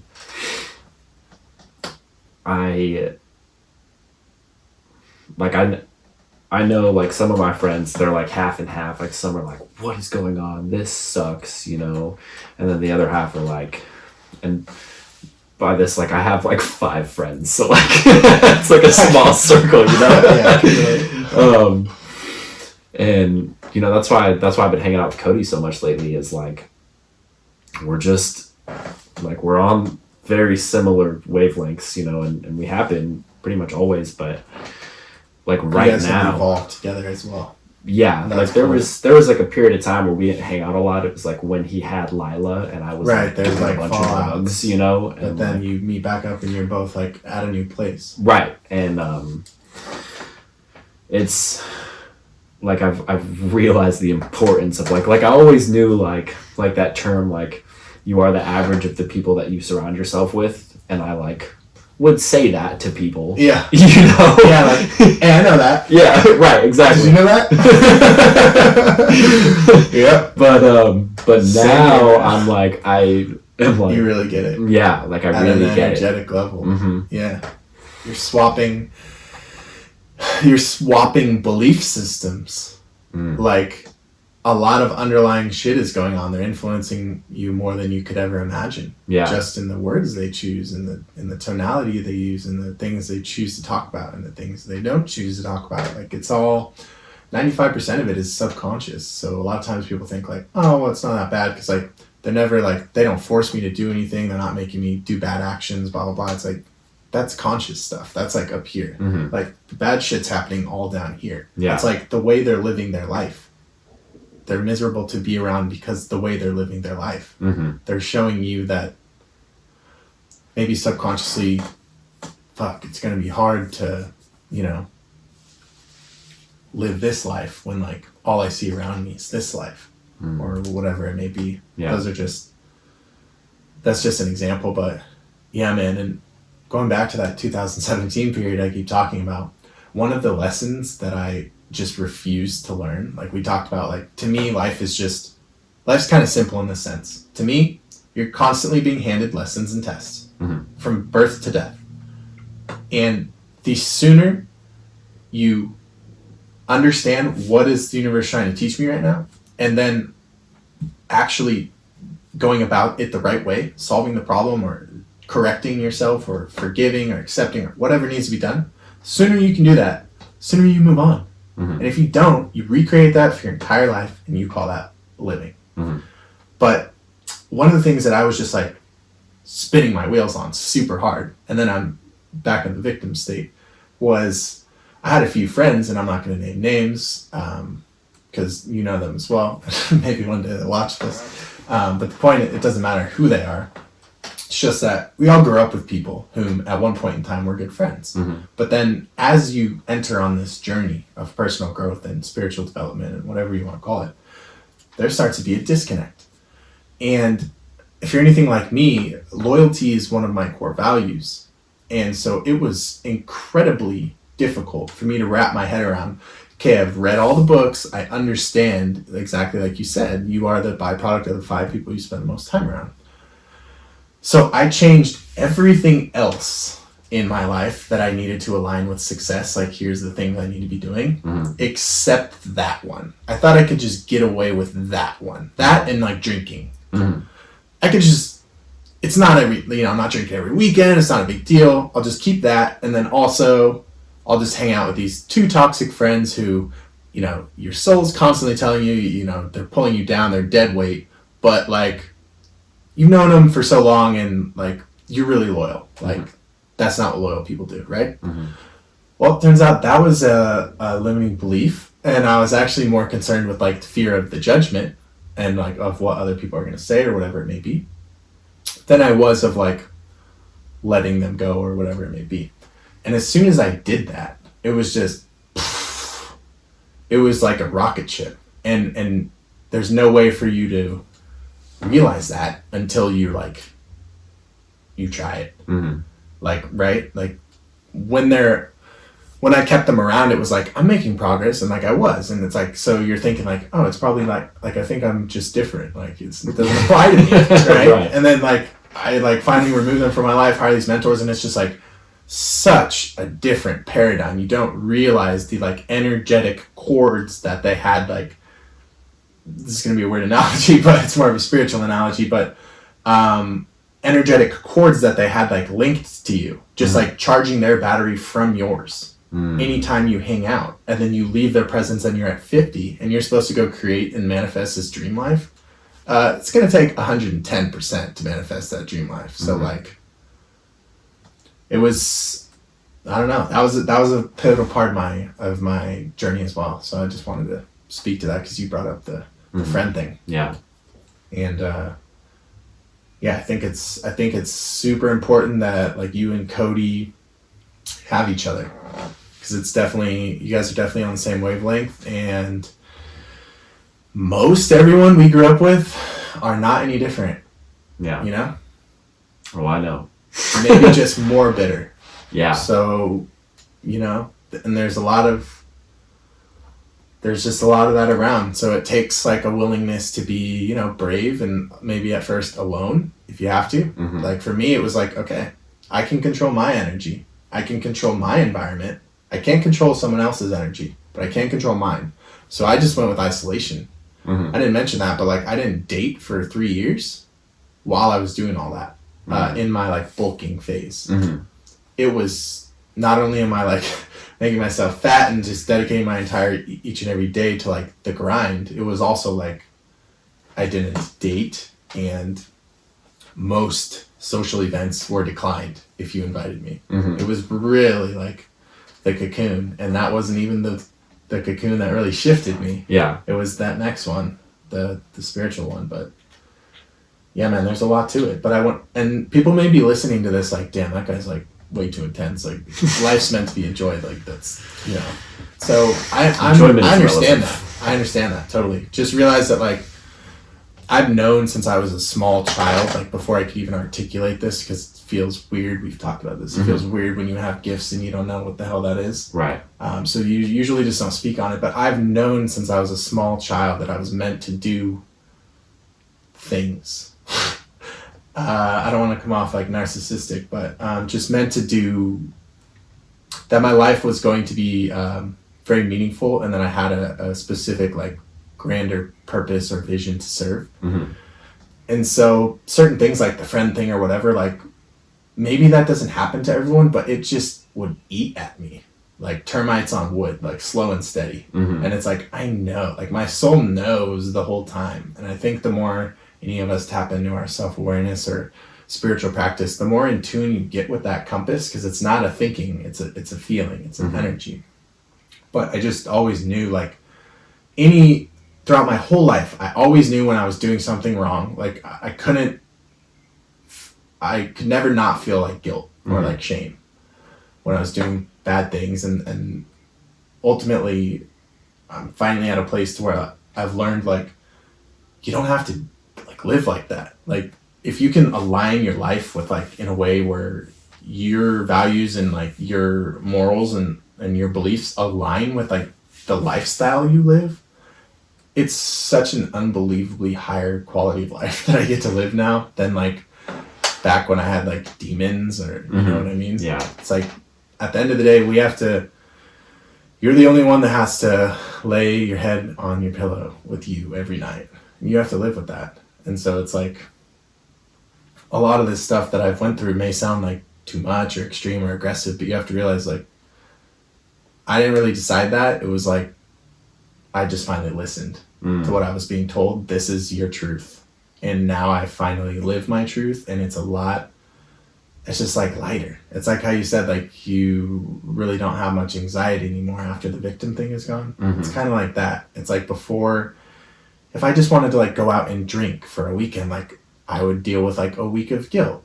Or like if I wanted to like, I don't know, if I'm hanging around said friends I was talking about, and then they start with their rumors and the negativity and I just feel the energy. I just don't like it. I would feel that, you know? So it was all these things. And ultimately what that was like, I was like betraying myself each and every time. Those were little acts of like, just little acts. And I just pushed them off. Like, oh, I'll handle it later. And it wasn't until I was like 25 that I just woke up and I'm like, fuck this. Like, it's time to start living. And that's how old I was. I turned 25 and it scared the shit out of me. And that was another thing as well that I just remembered. That's It was like the birthday that I was like, this all changes now. Like, what do I have to show for my life? That's even like relatively young for most. Yeah. Well, I mean, this is like, I just didn't feel like it. Yeah, right. But like, I mean, a lot of people are like, you know, they have their midlife crisis, you know, and this is like super early life crisis, yeah, you know, and I think that's the, you know, if you're going to have a crisis, you might as well have it early so that you can figure it out quicker, you know? Absolutely. Yeah. And I think that goes back to kind of what I'm talking about. Like, sometimes I've gotten shade from people when I like talk about it in this magnitude, and they're like, you're just a kid. Like, you know, that's early, like you're ungrateful or whatever it is. But it's like, only we experience our life, right? Like, I'll never have any idea of what it's like to be Nick Lowry in the way you've perceived things. And you'll never have any idea of what it's like to be me in the way I've perceived things, right? In an objective sense, we can hear someone's life story and go like, oh yeah, would have been pretty tough or whatever it is, right? Mm-hmm. But we'll never have any idea of what it is like to experience that, right? Right. From their subjective perspective. Mm-hmm. So that's kind of what this is like, is like people understand when I'm like, yeah, but it feels long. But like, in some senses, I've always felt like I've lived multiple lives even. Because like when I was a kid, like there were times where like I knew when I was like 8 years old, and I've only shared this with my girlfriend, so hopefully your audience doesn't think I'm narcissistic, but when I was like 8 years old, I remember like knowing that I was already smarter than adults. And I was able to read people's energy to the point where like I would know when like one of my parents' friends would come over, like, and I often would get quiet and I wouldn't say anything, but I would feel their energy and I would know like whether they were like a good or a bad person. And then, for example, like months later, like they would no longer be like friends with my parents, or like they did something to my parents or whatever, like weird instances like that. And so I think I've just always been like a very, I think I had like spiritual gifts before I knew what they were, or what to do with them. Mm-hmm. And so for that reason, like I've always felt like hypersensitive. And I also like really care about the things that happen to me and about others and life in general. And I think those are some of the factors that play a role in why like I'm talking about this as if it was such a journey. And it's like, kid, you're 27. It's like, it was a journey. And there's ultimately no way to get to articulate that, you know? Right. But it's just like imagine knowing like from very young. And if you know at 8, it's almost like, can I just like fast forward to like 18 or like 21, like so I can just like start to do stuff? It's like, no. You have to go through childhood. You have to go through bullying. You have to go through adolescence and puberty and restrictions and not being able to go to your own prom and not walking at graduation, all these different things, to finally do what you felt like you already knew you were trying to do that long ago. And I don't mean that in a super finite sense of like, no, I did not know that I was going to be like doing the exact thing, but I just mean it in more of a conceptual sense. Yeah. So it's all those lessons packed into such a time span, you know, and just coupled with, I do a lot of introspection and reflection, and I'm always trying to extract, okay, what was I supposed to learn from that so I don't repeat it? And I think accumulated over time that really creates something special. Like you've told me recently, like, bro, you have like gifts, but I feel the same way about you. And I think that that's the commonality. It's like, I think if there's a recipe, I think it's like, go try a lot of shit. Things you're not allowed to do, things that are bad and good, and things that are scary, and things that are unnatural to you, like all of it. And just like fail a lot, but like don't be one of those ignorant, naive, like unconscious people who just fail a lot and don't learn and project. Be one of those who like fails and then like sits with themselves and what's the word I'm looking for?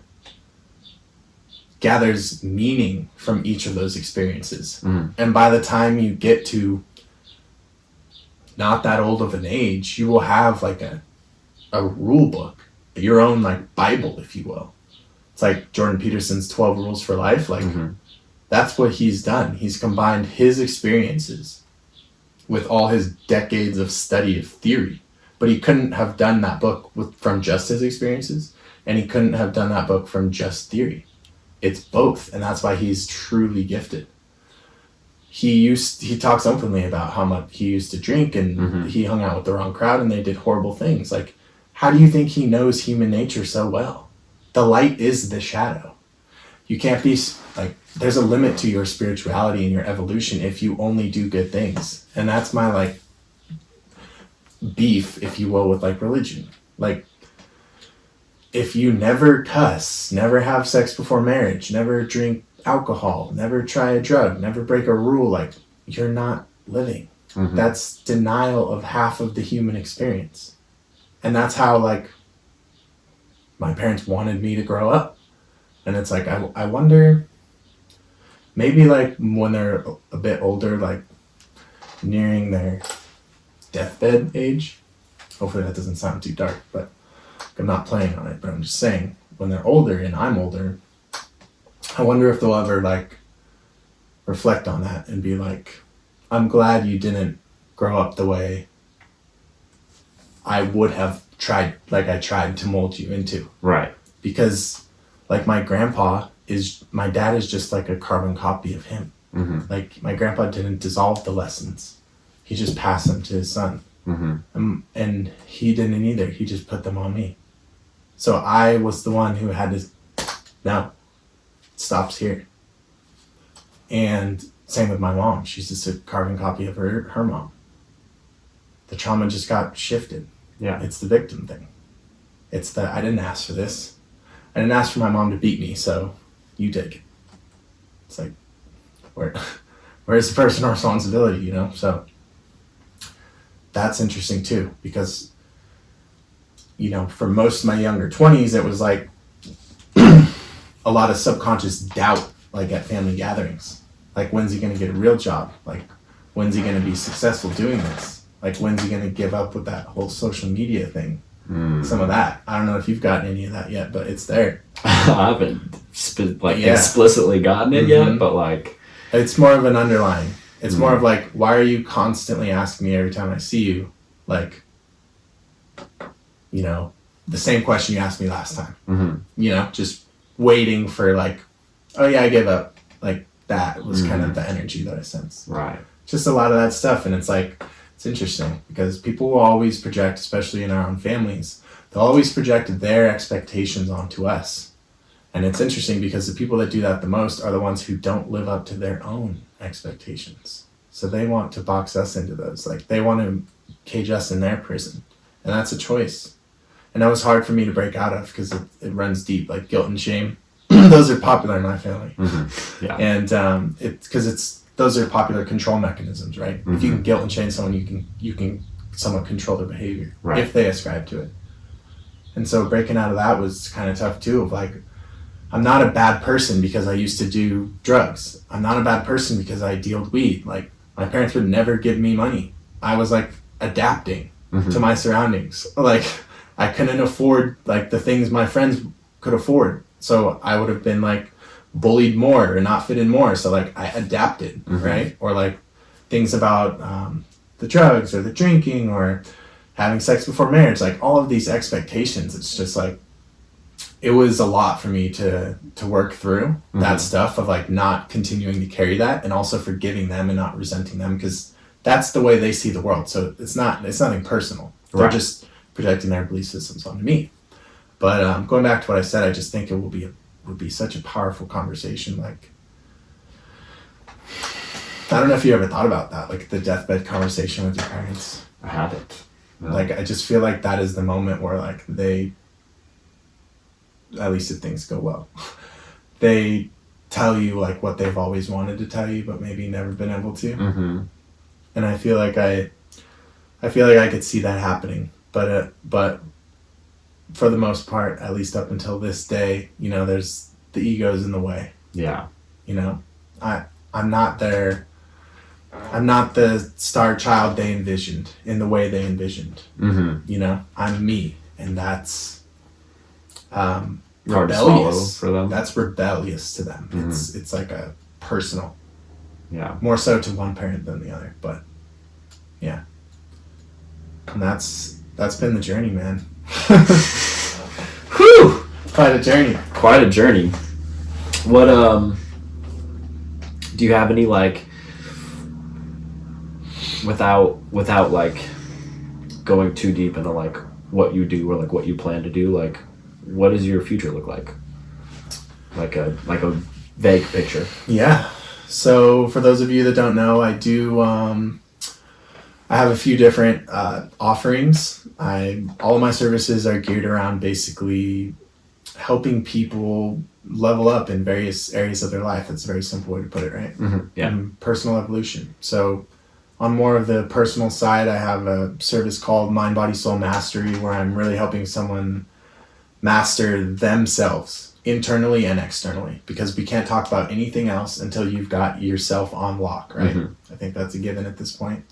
And then I have a service in the business realm called the Aligned Entrepreneur, where once the person's, has a decent grasp on, mastery and personal responsibility over themselves and their actions, really helping them craft and create and scale some form of a business vision, and ideally aligning that with their purpose, not just going into a business for money, but really aligning it with their purpose and their soul's purpose, a lot like my journey, helping people really find that. Because when you can find that, money is just going to flow to you, and at the same time, it's not about money.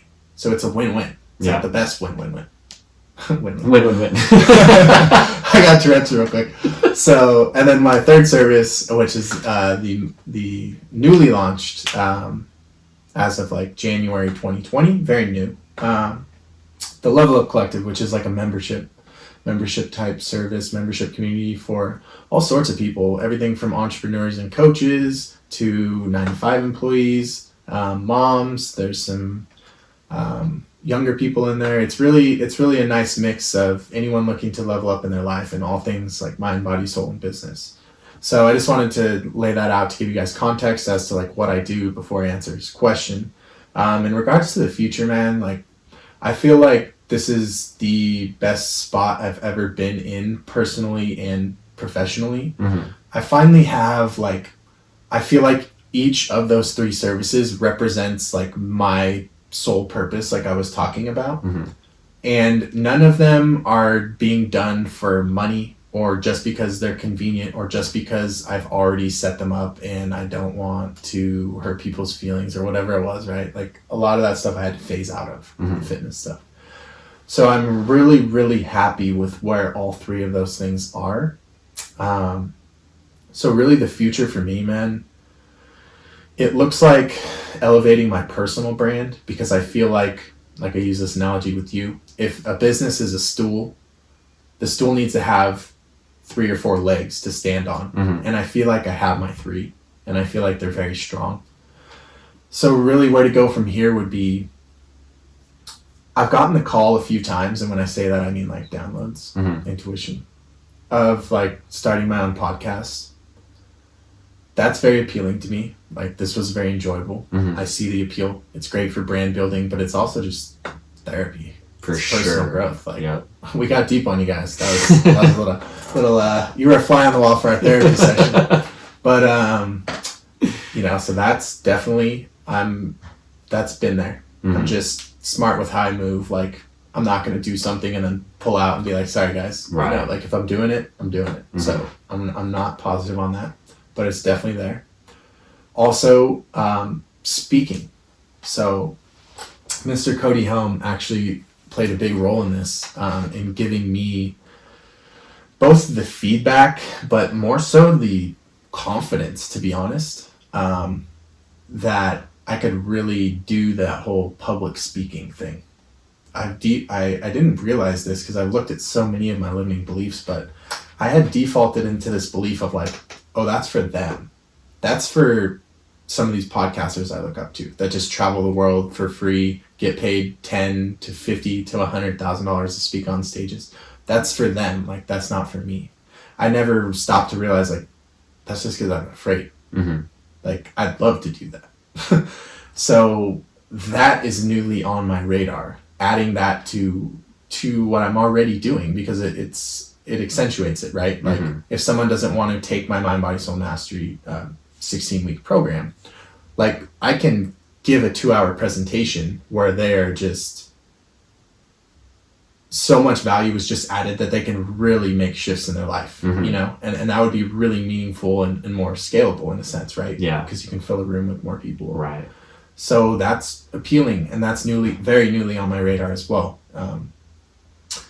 And really just the personal brand side of things, growing my social media, growing my team. I want to add more people to my team, feed more families, build a community. And I don't mean that in the sense of we're giving out food to families. I mean it's a different sense of purpose when you're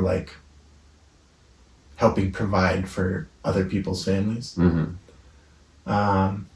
So a lot of it's just vision, man. And as far as the personal stuff, I'm in a really, really good spot. And me and my girlfriend are actually moving into our new house on May 1st. May 1st. So in like 2 weeks, man. So if you remember earlier on in the talk, like I was mentioning, there's certain things that like we write down our goals, and you visualize them and focus on them so many times, but like to some degree, like some part of you is like, you don't know if that's real. Mm-hmm. Well, like it's finally real. Like so many of these things that I was like it's low-key absurd to like start planning when you're 21 for a recession that you don't know when it's going to be. Mm-hmm. And it's also low-key absurd to like just put off so many of the things that I put off until I got to a certain point, that like I just gave myself these mental, I'm not going to do this until I'm here things. And all of them seem to have literally clicked in the last 2 months. And you add Corona onto that, and that's like, dude, something's going on. Like something is working in my favor. Mm-hmm. And I'm finally seeing, I guess just like validation that I did and am doing the right thing. Mm-hmm. Because it's been a lot of struggle and suffering. And as you know, when you're struggling and suffering, it's easy to sometimes be like, what am I even doing this for? Yeah. You know, because it's so hard sometimes. And I'm at one of those spots where like I'm able to like zoom out, and I'm just really grateful for everything we just laid out. That full for everything, man. So that's what the future looks like. And it's been a hell of a journey, and it's just beginning at the same time. Yeah. It's crazy to think about life that way. Like you've been through so much, but like there's so much more. Yeah. It's almost like it starts over in a sense. Yeah. Like that was maybe like a cycle. Yeah, right. What's next? Right. Because like, actually, I think that's a great way to look at it. Because like, the economy is like that too. Mm-hmm. Like, so we just went through an 11-year bull market where the growth is up, everything's great. No one's stashing money, no one's thinking about savings. Mm-hmm. Banks are just like, oh, you want a house? Take it, you know. Right. Low interest loans, everything, right? But then, this is nature. Had to reset. Mm-hmm. So a reset is happening right now. That's what I mean when I say it's kind of crazy, because my life synced with this. Yeah. The same way you said you moved in with your mom in February before this happened. Right. Your life synced with this. Mm-hmm. Well, I reached that point I gave myself to finally be able to like move into the house I've wanted to move into for so long, and start doing some of these investments and some of these other things that I said, oh, I'll do that when I'm worthy of doing it or whatever, right? Like these things we tell ourselves. Well, all of that aligned between like January and February, and then this happened, and it was just like, if I needed a sign, that was it. Yeah. Like it's powerful, man. So I'm just learning more and more to just ride the wave, because it is a wave. I agree. It's all a wave. The podcast is a wave, but this is maybe just a metaphor for life. Yeah. Maybe that's just life in general, is learning to definitely have a plan, but be okay with like however things may come at you, or whatever detours need to happen in between. Cool, man. Whew. I think that's a good spot to end it. All right. That was this is a lot of fun. Cool. Awesome. I don't know how long do you think that was before we look at the time? I'm gonna close to 2 hours. Okay, cool. Yeah, I'll guess like an hour 45. Okay. Well, that's where I was thinking. We'll check that out after. Well, I appreciate you having me on. Yeah, man. Anyone who resonated with what I had to say, I would love for you to reach out to me, connect. On Instagram, you can find me at official_JGriff, JGRIFF, and just let me know if anything resonated with you, if there's anything you want more information on, or anything that I can help you with, I'd be happy to serve. And thanks again for having me on, Nick. Yeah, of course. It's a pleasure. Cool. All right. Signing out. Wrap.